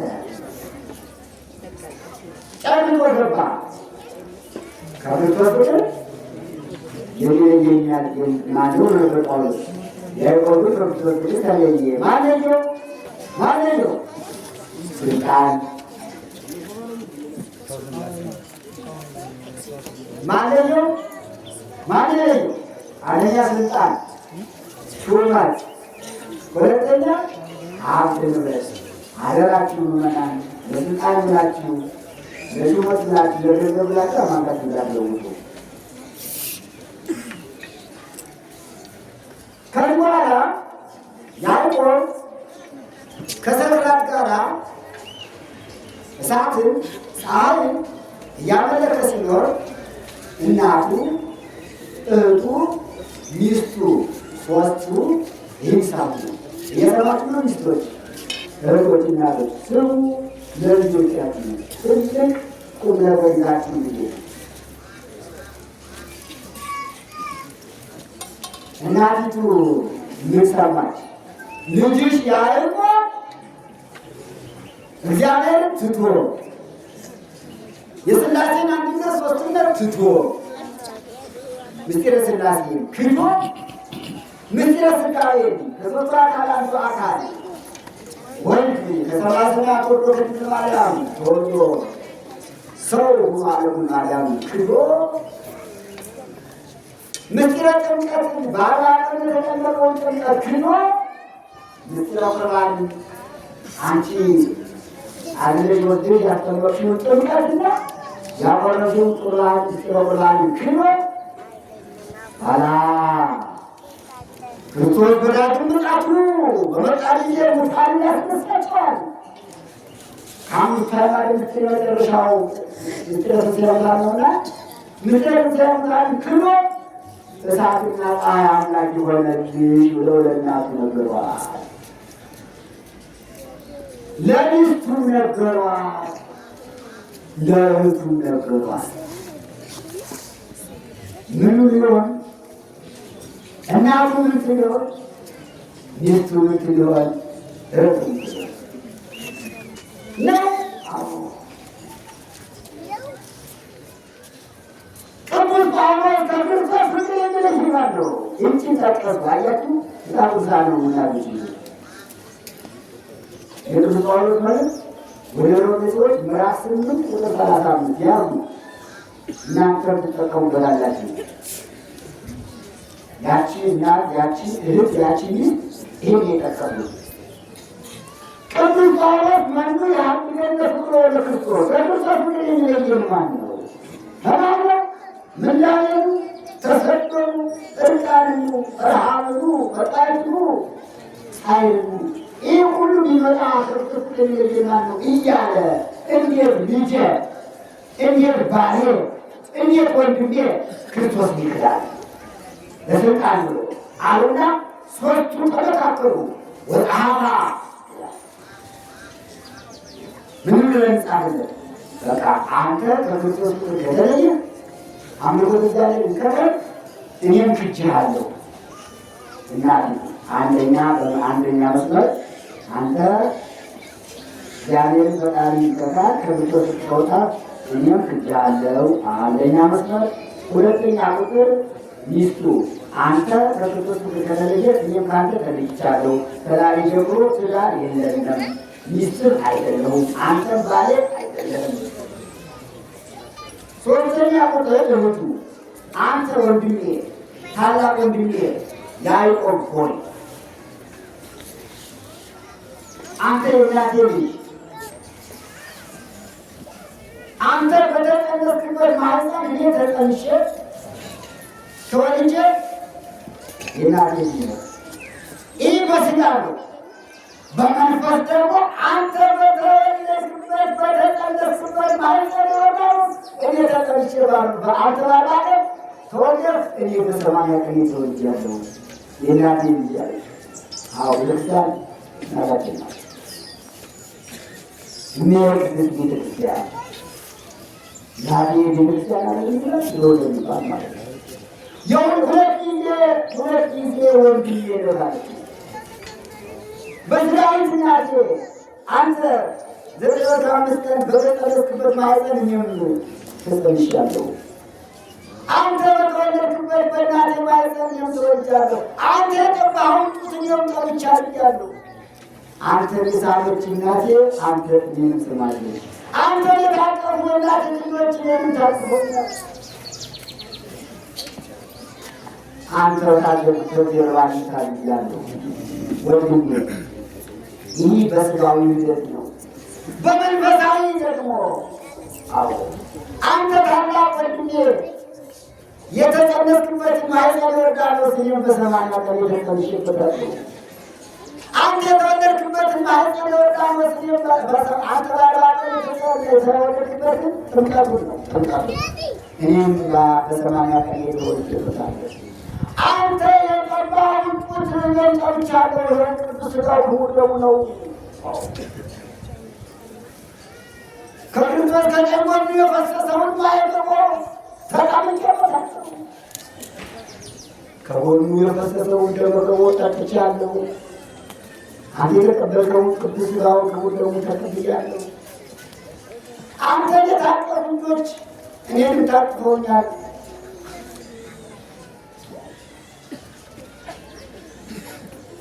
ካህናት ባርከውኛል፣ ቀድሰውኛል። ስለዚህ የእናቴ ሁለት ጊዜ ወንድሜ ማለት ነው። የሰማችሁ ነው። ሁለት ጊዜ ወንድሜ ነው። በስጋ በነፍስ ወንድሜ ነው እና አንተ ከክርስቶስ ከተለየ እኔም በዛሬ ጀምሮ አይደለሁ። ሶስተኛ ብለው ደብዳቤ ጽፈው ላኩለት። ለማን ይላኩለት? ለያዕቆብ። አምልኮተ እግዚአብሔርን ትቶ ማንን ስለጀመረ ጣዖት ማምለክ ስለጀመረ እናትም ቆረጠች፣ ሚስትም ቆረጠች፣ እህትም ቆረጠች። ይህ እኮ ነው ትዳሩን በሃይማኖት ለውጥ በሂደት የመጣ ትዳር አይደለም። አይረባም፣ ይቅር። በሃይማኖት ከማይመስል ሰው ጋር ተጋብቶ የሚገኝ ሀብት ይቅር። ቆራጥ ምን ያስፈልጋል? እግዚአብሔር ሁሉ ይሰጣል። ትዳርን እግዚአብሔር ሁሉ ይሰጣል። አንዳንዶቹ አሁን ሃይማኖታቸውን ለውጠው የሚጋቡ ይመራሉ። አይደለም።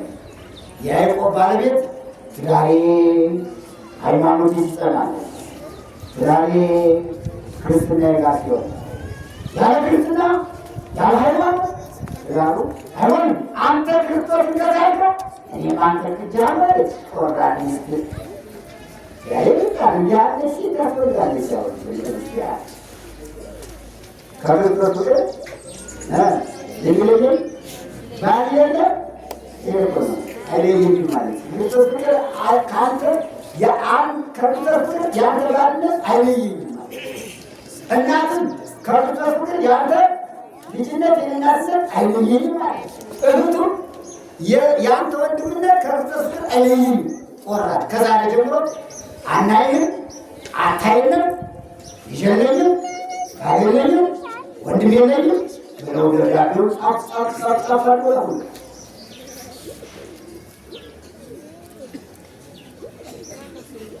መልዕክቱ ደረሰ ለያዕቆብ።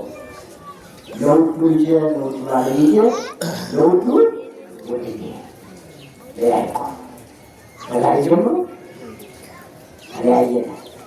ከክርስቶስ ከተለየ እኛም ካለ ተለየን። ተለይተናል ብሎ ጻፉን ደብዳቤው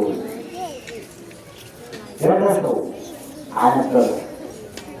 እናቱ ጻፈት እንደዚህ ሳይ ተጨነቀ። ክጃ አለው እንጂ ክርስቶስ ገብራት ያደረስ ብሎ ሰፍ አለና ስጠራው ክርስቶስ ገብራት አይገብም። ክጃ አለው ካለችና በጣም ከባድ አባት ልጅ አይደለም ካለ በጣም ከባድ ጨንቃ ቀና አይደለም። ማለቤት ጎሪን ካለ በጣም ጨንቃል። ያላባት ያልና ኑሮ ስም እንኳን አባትና አባት የሚላው ሰው በሚጠራ ከባድ ነው። አንደኛው የእናቱ ደብዳቤ አለበት፣ ሁለተኛ የባለቤት ደብዳቤ አለበት፣ ሶስተኛ የእህቱ ደብዳቤ አለበት። ያንቺ ሶስቱም አንድ አይደለም። በቃ አንተ ከብቶች ከተለየ ከክርስትና ሃይማኖት ወጥተ ተለያየ። ዳናሁ ቻው መጨረሻ ላይ ተጻፈው ደናሁ መስሎ አራት ነጥብ የተሰጠ ከአንዱ ወዲያ ከተለየ እኛም ካለ ከቤት አንዱ ጨነቀው። እናቴ አለች ይሄ ከቤት ከተለየ እኔ ከክርስቶስ ከተለየ እኔ ማን ለሚሰጠው የሆኑ ማለት ነው። እሱም በጣም ሳኑራን ያው አስቸጋሪ ስለሆነ ነው እንጂ የማቴዎስ ወንጌል ምዕራፍ 10 ቁጥር 38 ላይ ክርስቶስ የተናገረው ነገር አለ። ቦሌ ይላል ዘያባ ለዘይባረ መስከረሞቱ የሚጸመደን ጫክሎ መከራ የሚቀበልበትን መስቀል እኔ የተቀበልኩት ይህ መከራ የተቀበልኩበትን መስቀል ተሸክሞ ያልተከተለኝ እንዲለሉ ቢተ ለእኔ ሊሆን አይገባም ይላል ቃሉ። ይህን አሰበና እንዴ ክርስቶስን እኮ እንዲህ ይላል፣ ፈቃዳችሁን አትካዱ ይላል። እነሱ ተወጡ ከኔ ይልቅ ልጁን የወደደ ለእኔ ሊሆን አይገባም ያለውን የጻፈች እናቱ የማቴዎስ ወንጌል ምዕራፍ 10 ይላል ዛፈቅር አባቱ ወንዱ እንዴት ከኔ ይልቅ አባቱ እናቱ ሚስቱ የወደደ ለእኔ ሊሆን አይገባም ይልና ወዳፈቅር ወልዶ ወለቱ ወንድ ልጁን ሴት ልጁን ከኔ ይልቅ የወደደ ለእኔ ሊሆን አይገባም ብላ ነው እናት የጻፈች። ሚስትን የጣለች የጣለች በጣም ተጠርቶ ነው ዝም ብለው እንደሄዱት ቢጠርሰው ይላል ወንጌል። ከኔ ይልቅ ወንድ ልጁን ሴት ልጁን የወደደ ለኔ ሊሆን አይገባም። እናት በሃይማኖት ምክንያት ልጆች ሃይማኖታቸውን ክደው ወላጆች ተንኮል ብለው እኔን ክደው ወደ ልጆቻቸው ሄዱ፣ የኔ አይደሉ። አባትና ክደው ደግሞ ልጆች እኔን ክደው ወደ አባቱና ክደው ከሄዱ ለኔ ሊሆን አይገባም የሚለውን ስለሚያውቅ እነሱ ትክክለኞች ናቸው። እናቴም ባለቤቴም እህቴም የጻፉት የመጽሐፍ ቅዱስ ቃል ነው። ምዕራፍ 10 ቁጥር 38 ላይ ክርስቶስ ያስተማረው ኃይለ ቃል ነው፣ እውነታቸው ነው። ከኔ ይልቅ ወንድ ልጁን ሴት ልጁን የወደደ የሚለው እኔ ማን ነኝ? ክርስቶስም ዚያም እንዴ በቅመሰብ በሰው ፊት ያመነብኝ እኔም በአባቴ ፊት አምነዋለሁ፣ በሰው ፊት የካደኝ እኔም በአባቴ በመላእክት ፊት እክደዋለሁ ብሏልና ከክርስቶስ ልክ አይደል ታዲያ? እኔ እኮ ክጄ አልቀርም፣ እኔም ልክ አለኝ ክርስቶስ እኔን አላውቅም ቢለኝ ነው አለና ወዲያው ጠብ ግፍ አድርጎ ታጠቀውን መሳሪያ ልብሰ መንግስቱን የተሰጠውን የክብር ልብስ በሙሉ ልቅልቅ አደረገና አስቀምጦ ከንጉሱ ከሰክራድ ዘንድ ሄደ። ከፊት ቆመ። ያዕቆብ ምነው ልብስ ቀየርክ? ለወጥካል? አይ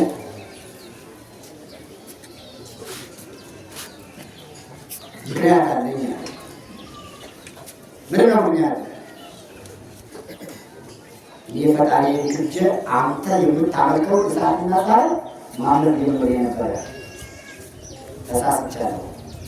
አሁን ወደ ሃይማኖቴ መመለስ ነው። ሎቱ ስብሐት ይቆይ ይመስገን። ይህን ቃል ያደረገ አምላክ ይመልሰው። አምላክ አሁን ይወጡት ይመልሳቸው፣ የካሉትን ይመልሳቸው፣ ልባቸውን ይመልሰው። ምን ነው ያዕቆብ ምን ሆነ? ተው እንጂ እስኪ ቆይ ነገር እኮ አንዳንድ ቀን ምናልባት አይታወቅና እስኪ ነገር ይገናኛለሁ ነገሩን ለማብለት እሺ ብሎ ሄደ። ከጣዖት ቤት ገብቶ ያን ጣዖት የሚመለከው እሳቱ ያዕቆብ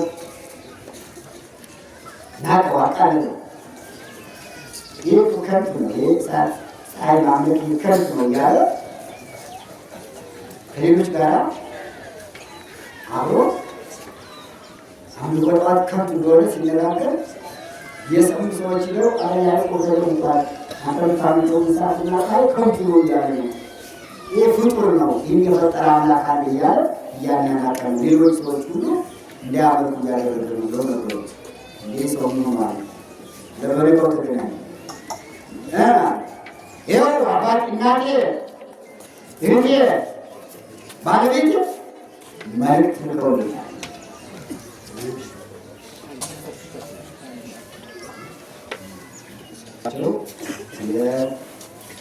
የአባ አሰፋ ወቃለ ባለቤት ናቸው። ልጄ ኤልሳ አሰፋ 15,000 ብር፣ የኔ 10,000 ብር፣ በድምሩ 25,000 ብር ለአጥሩ ማሰሪያ ይዤ መጥቻለሁ። ለሌሎችም ነገር ያለው ወደፊት ይመጣል ብለው 25,000 ብር ለአጥሩ ማሰሪያ ሰጥተዋል። ካለ ይቆረጣል። እግዚአብሔር አመስግናቸው።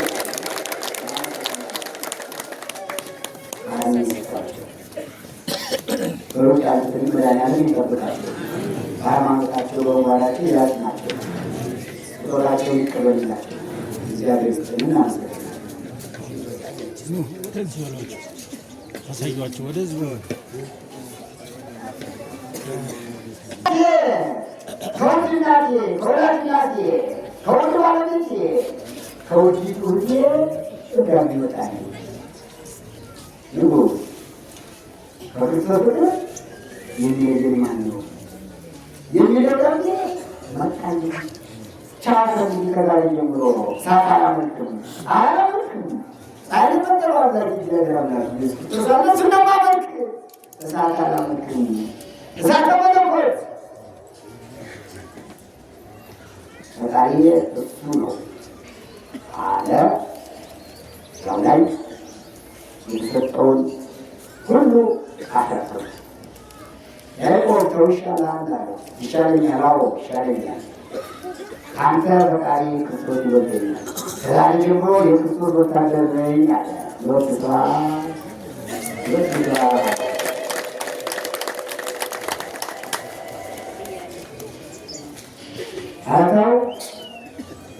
አልተው ውሰዱት እሰሩት።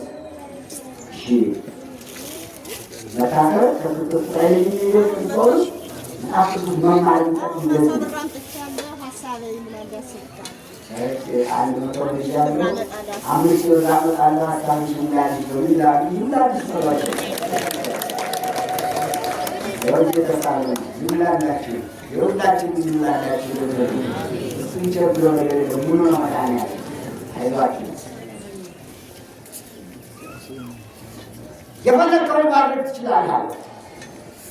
እሺ ትችላለህ ማለት ይችላል።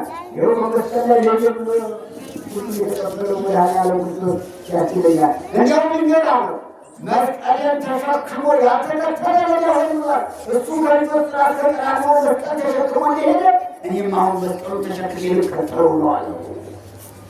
መጽሐፍ ቅዱሱ ኃይለ ቃሉ ቅዱስ ወንጌሉ ለምዕመናን ሲሰበክ ወደ ተግባር ሲመጣ እንዲህ ያበረታል፣ እንዲህ ያጥላል። መስቀሉን መሸከም ናፍቆኛል አለ መድኃኒዓለም ክርስቶስ ፍቅሩን ናፍቆኛል እስካሁን ትቼዋለሁ። ብሎ የተቸነከረው ብሎ የተገረፈው ብሎ የተሰቀለው ብሎ መራራ ሞት የጠጣው ብሎ ራሱ መጠቁ ብሎ ሸዋዊ መቀዳጀቱ ናፍቆኛል ፍቅሩ አለ። ፍቅሩ ናፈቀኝ፣ ሕማሙ ናፈቀኝ፣ መከራው ናፈቀኝ፣ ሃይማኖቴ ናፈቀኝ፣ ቅዱስ ሥጋው ክቡር ናፈቀኝ፣ ጥምቀቱ ናፈቀኝ፣ ክርስትና ናፈቀኝ፣ ቤተክርስቲያን ትዛለች ናፈቀች ናፍቃለች። በዓሉ ናፈቀኝ የማከብረው ከዚህ የእሳትና የፀሐይ በዓል እያከበሩ የአምላኬ በዓል ፈጣሪ በዓል ናፈቀኝ። የድንግል ማርያም በዓል ናፈቀኝ። በዓሉ ሲከበር ልደቱ ሲከበር ጥምቀቱ ሲከበር ትንሣኤው ሲከበር ዘመኑ ሲከበር ትዝ አለኝ። በቃኝ እንግዲህ አለ ያ ታሰረ። አስረው ቤት አገቡ። መከራው የሚጠናበት በቀን በቀን አጣቱን ቁሮጥ ብሏል ያጠቃል። 10 የእጆቹ 10 የእግሮቹ ጣቶች ድምር ሲሆና 20 ጣቶቹ አንቀር ተቆረጡ። ከክርስቶስ ግን ይህ ልጅ ማለት ነው ሶተን ነው ያለው ነው። ይህ ባይሆን ብሎ እጁን አይቆረጥም፣ ሁሉም አይቆረጥም። አሁንም ወደ ቆረጡ ግን ቆረጡ ፕሮግራሙ ባጭሩ 42 ላይ ቆረጡ ይላል። ግንዱ ብቻ ቀረ ቁጭ ብሎ ይበላል። እንደውም ያዕቆብ ጸልዬ ዳግሜ እየተቆራቆ ያላምላኮ እጄን ዘግቼ ዳግሜ ተቆጣ መድረኪው ተቆጣ ተቆጣ ተቆጣ እዚህ ተቆጣ እዚህ ተቆጣ 42 ሲባል ይሄ ይጥራል ሁሉ እዚህ ተቆጣ እዚህ ተቆጣ እዚህ ተቆጣ ያ ልጆቹ መድረኪቱ እንዶ እዚህ የተቆጣ እዚህ ተቆጣ ያው ምድር አመደራለ ነው እዚህ ተቆጣ እጅም ተቆጣል። ቁሜ እንዳለም እዚህ ተቆጣል። እጅም ተስከ እንዳለም እዚህ ተቆጣል። ሀፊቱ ደግሞ ቆርጦ ያስቀምጣል። ምን ጨካኝ ናቸው አይዛ ሰይጣን እዚህ ያስቀምጠው የው የፍሬዎች ናቸው፣ የሃይማኖት ፍሬዎች ናቸው። ታው ፍሬ ነበረ ተቀበልኝ ጌታዬ በፋይቱኝ እንዳለው ይህ ይሻለኛል። ዳዊት ስለአንተ የተናገረው መጣልኝ። መዝሙረ ዳዊት መዝሙር 43 ዳዊት ማለት በወንጌላዊ ቀጥሎ ሁሉ አለ። በሱ ስላመን በክርስቶስ ስላመን በክርስቶስ ስለተጠራ ሁልጊዜ ይገርምናል። ወኮነ ከማራቱ ሲጠፉ እንደሚታረዱ በጎች ሆነናል። በግ ሲታረድ ያን ይከተል ልክ ያዕቆብ እንደዚያ ነቢዩ አስቀድሞ ዳዊት ሰማዕታት እንዲህ መከራ እንደሚቀበሉ ወኮነ ከማዕበል ጊዜ ጠቡ እንደሚታረዱ በጎች ሆነናል። በአንተ ስም ስላለ በስም እንጠራለን አለው። እመቤታችን አስከትሎ መጣ። መድኃኒዓለም ክርስቶስ ቅዱሳን መላእክትን አስከትሎ መጣ። ወዳጄ ያዕቆብ አይዞህ ፈውሼሃለሁ፣ አድኜሃለሁ፣ ተቀብዬልሃለሁ። ሰማዕትነት መከራ መቀበል ቃል ኪዳን ልሰጥህ ነው። ስለ እኔ የጠራ የሚወታል የመጨረሻ ቀን ስታምጥ ጥሩ ነው። ምዕመናን መጨረሻውን ቀን ያስተምርልኝ። እናቶች አባቶች ጸልዩ ያሉ አቤቱ መጨረሻዬን አሳምረው አሟሟቴን አብጅ ይላል። እንደዚህ ማለት ነው። መጨረሻ በዓለም ፍቅርን የዘከረ ስምህን የጠራ ምሬልሃለሁ። እንዲተመልከቱ እሱ ተመልሶ የሌላው ቢሆን አማላጅ ከሰማዕታት አንዱ ሆነ። ከሰማዕታት አንዱ ሆነ። ያዕቆብ ዘግሙት 42 ላይ የተቆረጠ ሰማዕት ይኖራል። ከዚያ በኋላ በዚች ቀን ይላል 27 ቀን አንገቱን ተቆርጦ ሞተ። ሰማዕትነት አክሊል ወረደለት። እናቱ ምን አለች? እህቱ ምን አለች? ባለቤቱ ምን አለች? ተነገራቸው። በእናንተ ደብዳቤ በእናንተ መልክ አይናት ቃል ሃይማኖት አብረው ስላላቸው መስዋዕት ሆኖላቸዋል ሲባል እናቱ ሚስቱን እልል ያሉ መጡ። ደስ አላቸው በማወቁ ማለት ነው። ክርስቲያን እንደዚህ ነው። ክርስቲያን እንደዚህ ነው። እና ደስ አላት። ልጄ አንተ ሰማዕት ሆንክልኝ እንደ ቅዱስ እስጢፋኖስ። እስጢፋኖስ የመጀመሪያ ሰማዕት ቅዱስ እስጢፋኖስ ነው። ራሱ ቅዱስ ጳውሎስ አንገቱ ተቆርጦ የሞተ እንደ ጳውሎስ ሆንክልኝ ልጄ። ቅዱስ ጴጥሮስ አንገቱ ማን ነው ቁልቁ ተሰባሪ የሰለኝ የሞተ እንደ ቅዱስ ጴጥሮስ እንደ ሊቀ ሐዋርያቱ እንደ ብርሃነ ዓለም ቅዱስ ጳውሎስ ለሰማዕትነት በቃ ያላቸው ንጹህ አምጥተው አስከሬኑን አለበሱት። እናቱም አላለቀሰች፣ ባለቤቱም አላለቀሰች፣ እህቱም አላለቀሰች። ለምን? ሃይማኖታቸውን በደንብ የተረዱ ስለሆኑ ልጇ አማላጅ ሰማዕት ሆኖ ለሌሎች ገነት መንግሥተ ሰማያት የሚያገባ ቃል ኪዳን የተቀበለች ነው። ባለቤቷ ሰማዕት ሆኖ አዲራሉ ዋናው ለሎሚት እህቱ ሰማዕቱ ቅዱስ ያዕቆብ ዘግሙት ማቲያስ ራሱን ለገነት መንግሥተ ሰማያት አቅቶ ከቤት ተመልሶ ለሌሎች አማላጅ እንዲሆን ከፈጣሪው ከመድኃኒዓለም ከዚያም ለተቀበለ አላቸው። ዘመኑ ዘመነ ሰማዕታት ነበርና የጊዜው ምዕመናን ሳጥን አድርገው አቆዩት። አላ ዘመኑ ሲመለስ ቤተክርስቲያን ተሰራለት፣ በስሙ አነጸለት፣ ጽላት ተቀረጸለት፣ ገድሉ ተጻፈለት። ምሁር አበራ፣ ለምጻም አነጻ፣ ሙት አስነሳ። አምላከ ያዕቆብ ይቅር በለን ተብሎ መማለጃው አምላከ ያዕቆብ ማለት ይወልድ አምላከ ያዕቆብ ማለት አምላከ ያዕቆብ ይቅር በለን በቃል ኪዳኑ እኛን ማለልን። ያ በቅዱስ ወንጌሉ ምንላል? የጫፍን ሰዎች በታይቶፈ እናንተን ተቀበለ ተቀበለ የታይቶፈ ወቆ የተቀበለ ይህ የተቀበለ አባቴ ተቀበለ ተወፈረ ይየበስ ይዩን የተቀበለ ይማና ያገኛል። ወደ ተወፈቃለ ተቀበለ ወቃል ይነት አጥቆ ያከበረ አጥቆ የተቀበለ አጥቆ ያገኛል። ሙዛቴ ዳሩ ሁሉ ሙዛ ሐዋርያት ወማይ ቆይቶስ ነበር አማን ለቅዱስ ያቁላስዎ ለቀላውቶች ሐዋርያት በአንዱ ስም ቀዝቃዛ ውሃ ለድሃዎች ያጠጣ የሰጠ ዋጋውን አያጣም ሰጠዋለሁ ያለውን የወንጌል ቃል ኪዳን ለቅዱስ ያዕቆብ እግዚአብሔር ሰጠው።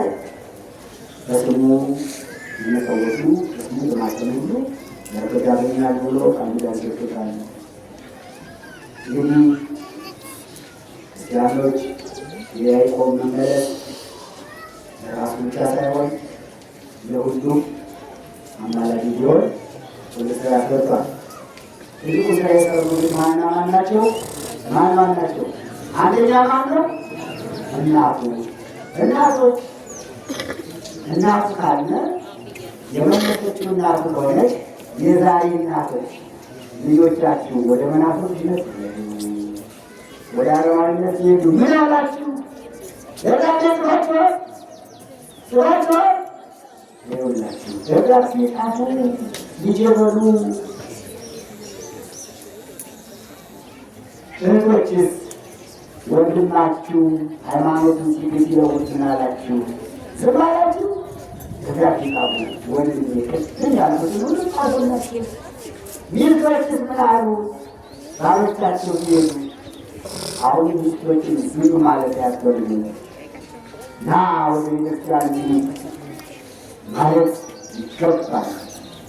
ወደ አገርስ ወደ መንግስታን እንጂ ወደ መምህራን ወደ መጣይት እንጂ ሃይማኖትን አትካድ ብሎ ባለቤትን መመለስ ይገባል። ቁም ነገር አገኘ። ከያዕቆብ እናት ትልቁ ነገር ተማርነ። ከያዕቆብ ባለቤት ትልቁ ነገር ተማርነ። ከያዕቆብ ትልቁ ነገር ተማርነ። ዛሬ ስራ ይሰጣችኋል፣ ቤተክርስቲያን ትሰጣችኋለች። እናንተ የወጡትን ለመመለስ አትናፍሱ። እግዚአብሔር ይረዳችኋል። መድኃኒዓለም የያዕቆብ እናት ሚስት እህት የረዳቸው መድኃኒዓለም ክርስቶስ ነው። ቆርጠው በሃይማኖት ወደ ተነሱ ረዳቸው ወደ ሊመለስ አደረገ። አሁን ለሱ ፈቃድ ነውና እንደመለሰ አሁን ከሃይማኖታቸው የጎበለሉትን የወጡትን ይመልሳቸው። በእናቶች በእህቶች በሚስቶች በአባቶች በወንድሞች አድሮ አሁን የወጡትን ይመልሳቸው። ሁላችሁም የቤት ስራ አለባቸው። አለብን አባቶች ወንድሞች ጓደኞቻችሁን ለመመለስ አንደኛ መጀመሪያ ሊመጣችሁ ጸሎት አድርጉ። ፈቃድ ይሁን እባክህ መድኃኒዓለም ብላችሁ ለምን ይለምነው በጋራ ልቡን መልሰው የመድኃኒዓለም ተአምር ነገር ይደርሳሉ። ልቡን መልሰው ልባን መልሰው የሱን ተአምር ይናገር አንዲት እህት ማንሰው የአምስት ወር ሚስቶና አጭር በዚህ ነው ወለኛ መጣች፣ አለቅሳለች፣ ወደቀች በቁመቷ። ምንነት ነው ምትወድ ነሰቶ ለምን ታለቅሳለች አልኳት። ወይ ሰማዩ ወርዶ ይጫንን ወይም እንግዲህ ተፈጥራ ተዋጠኛለች ለምን አልኳት። ምክንያቱም እንድመስላት አንድ ጓደኛ ነበረኝ። እኔ ያለው ጎንደር ነው የተወለድኩት፣ እሱ ግን ሌላ ቦታ ነው ያለው። ግልጽ እንዳላደርገው እንጂ ካለች አለች ወደ ተገበ ባለፈው ይመጣል ካለች ሰኛለች ምክር ምንድነው ችግሩ ስላ ትዳር ለመመስረት ለመጋባት ሁለታችን ተስማምተን ቃል ኪዳን ተገባብተናል። ቤተሰብ እናሳውቅ፣ እኔም ለአባቴ ለእናቴ ለወንድም ያቶች ላሳውቅ፣ እሱ ሊያሳውቅ ተስማምተን ነበር። የወጣት ነገር ያለውና በመካከል ላይ ጸንስ ይህም አግባብ አለ። መጠበቅ ራስን መጠበቅ ያስፈልጋል። ክርስቲያን ራሱን ጠብቆ መቆየት እንጂ ጋብቻ በዚህ ጥሩ አለ። ይህ ስህተት ነው እና አሁን ጽንሱን እንዳላስወርደው እግዚአብሔር ሰራሁ። ዝም እንዳለኝ ደግሞ ጨነቀኝ። ምንድነው ችግሩ ስላት ስልክ ስደውል አላውቅሽም አለኝ። አትደውይልኝ አለኝ። ዘጋብኝ። እናቴ ገና አላወቀችም፣ አልተዋወቁም እኮ አባቴ ገና አላወቀም፣ እህት ወንድሞቼም አላወቁምና እኔ ማን ነኝ? አሁን ከማን ጸነስሽ ብባል እንዴት ይሆን? እሱ ካለኝ ስለዚህ ወይ ሰማዩ ወርዶ ይጫነኝ ወይ ተተከፈለ። አይ ቀላል ማለት ደግሞ ታለቅሳለች። ይህ ምልክት ነው። መድኃኒዓለም ያስተካክል ስለፈለገ ነው የሚያስለቅስሽ። ያስተካክል ሲፈልግ በዓለማን ያለ ሁላችሁም ጊዜ እናገራለን። የሰማችሁ ነው። አንድ ችግር ገጥሟችሁ እንዲፈጸምላችሁ ከፈለጋችሁ ማልቀስ ነው ይመጣችሁ። ይበላል ሌላ ነገር ያስፈልግ እንባ ከወደደ ወዲያው ወዲያው ነገር አይባልም። ዛሬ ይሄ ችግር የስራ ችግር፣ የስራ ችግር፣ የቤት ችግር ወዘተረፈ ሙሉ ችግር ያለበት ሰው መቶ ቢሆን ካፈሰሰ ወደ ይፈጸምበታል። ይህ ግልጽ ነው፣ የምናውቀው ነው።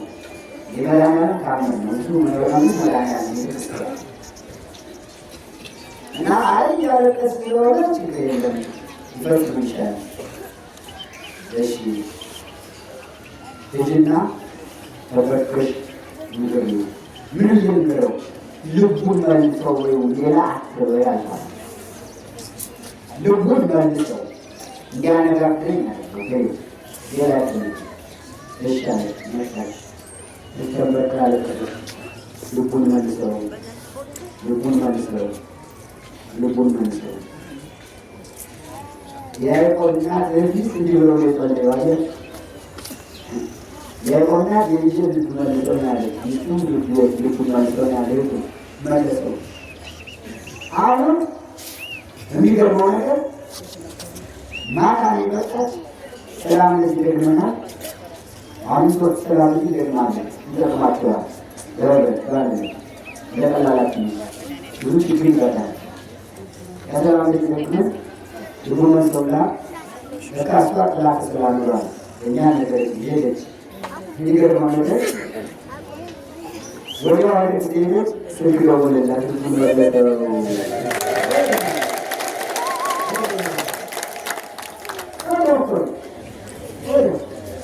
አንድ ሰዓት መሳሪያ ያለች አንድ ሰዓት ስልክ ደወለላት። ልቡን ማን መለሰው? ማን መለሰው? ያለ መፍትሄ የምናገኝበት ቤተክርስቲያን አምላካችን መድኃኒዓለም ክርስቶስ ከዛ ጋር ያይወት ክርስቶስ የለም ማን ነው ያሉ ቁመን ከለመነው አልሰን ከለመነው በጥና አሁን ደውሎናልኝ ያለች በነጋው ወጣ ነው ያዋላ ደውሎ አናባታን በነጋው ተላይዛ ሱራለች ይህ ወይ ግራ ማለዳ ለዚህ ብሎ ታይዋል። የትናንት ልጅ ነው ታይልሽ እንጂ ሻት ሶና ስማን ወለተ ገብርኤል ነበር ያለች። ወለተ ገብርኤል እንዴት ነው ክላስ እንዴት ትጫለች? ማን ካለች ነበር ብላት አይ ልቡን መልሰው ብየው ልቡን መልሰው አሁን ስለዚህ ይጀምራች አለች። እንዴት ነው ነገሩ? ታይዳሽ ልቡን መልሰው ሌላ ሲሽ በዳን ያለ ሸሮያቶና ይልኩ ከቤት ተገበው ደውሎ አይ ተሳስቻለሁ ይቅርታ አድርጊልኝ ያልኩሽ ነገር ሁሉ አደርግልሻለሁ። በዚህ ቀን እመጣለሁ፣ ከቤተሰብ እንተዋወቃለን፣ ያልነው ሁሉ ይሆናል፣ ችግር የለም ብሎኝ ደስ ብሎኛል። በመድኃኒዓለም ጥለው ጊዜ ማታ ተናግራ ወዲያው ማታ ተፈጽሞላት ማታ ስለባን ዛመጣች እላችኋለሁ። እና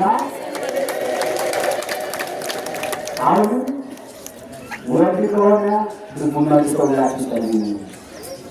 ሴቶች አንዳንድ ባሎች የሚያስቸግሩ ካሉ ልቡን መልሰው ብላችሁ ጸልዩ። ወደ መሸታ የሚሄድ የሚሰክር ካለ ዘማዊም ካለ ሱሰኛ ካለ አልቅሳችሁ ልቡን መልሰው ብላችሁ ጸልዩ። እውነቴን ነው እንደበላላችሁ መድኃኒዓለም ልቡን መልሰው ብላችሁ ጸልዩ። ለወንድማችሁ ለልጃችሁ ለትዳር አጋራችሁ ከጸለያችሁ እንደዚህ አባቶችን ይዙ ወንድሞችን ይዙ ነውና በእውነቱ የያዕቆብን ወላጅ እናቱንና የባለቤቱን የእህቱን ጸሎት ተቀብሎ እንደመለሰ በዚህ መድኃኒዓለም ይመልሳል ልጆችንና አሁንም ይመልሳቸው ነው። ለሁላችንም አይምሮ ለቦ የሚያሳድርበት የቸርነቱ ይሁን። መኑ ያድገን ለክርስቶስ ከክርስቶስ ቁጥር አንደኛ ትምህርታችን ርስ አሁን የለም ከሁላችን ጋር ይሁን። ቤታችን በቤታችን ነውና ልክል ያዕቆብን የሚመልስ አምላክ ወንዶችን ይመልሳቸው። አንድ ወደ ቤተክርስቲያናቸው እንዲመለሱ ያደርጋቸው። የሃይማኖታቸው እንዲመለሱ ያደርጋቸው። እያላችሁበት ከፍ በሉ። ጉባኤያችሁ ጠብቃችሁ ያሉ ስትበረከቡ ጉባኤያችሁን እንዳይደርስባችሁ ፈርሳችሁን በተለይ እናቶች ይገማለን ብዙዎችን ይመልሳል ይሰሩ ልጃችን ወጣት የባዴማ ልጅ የተመለሰ በጸሎተ ማርያምና እንድገም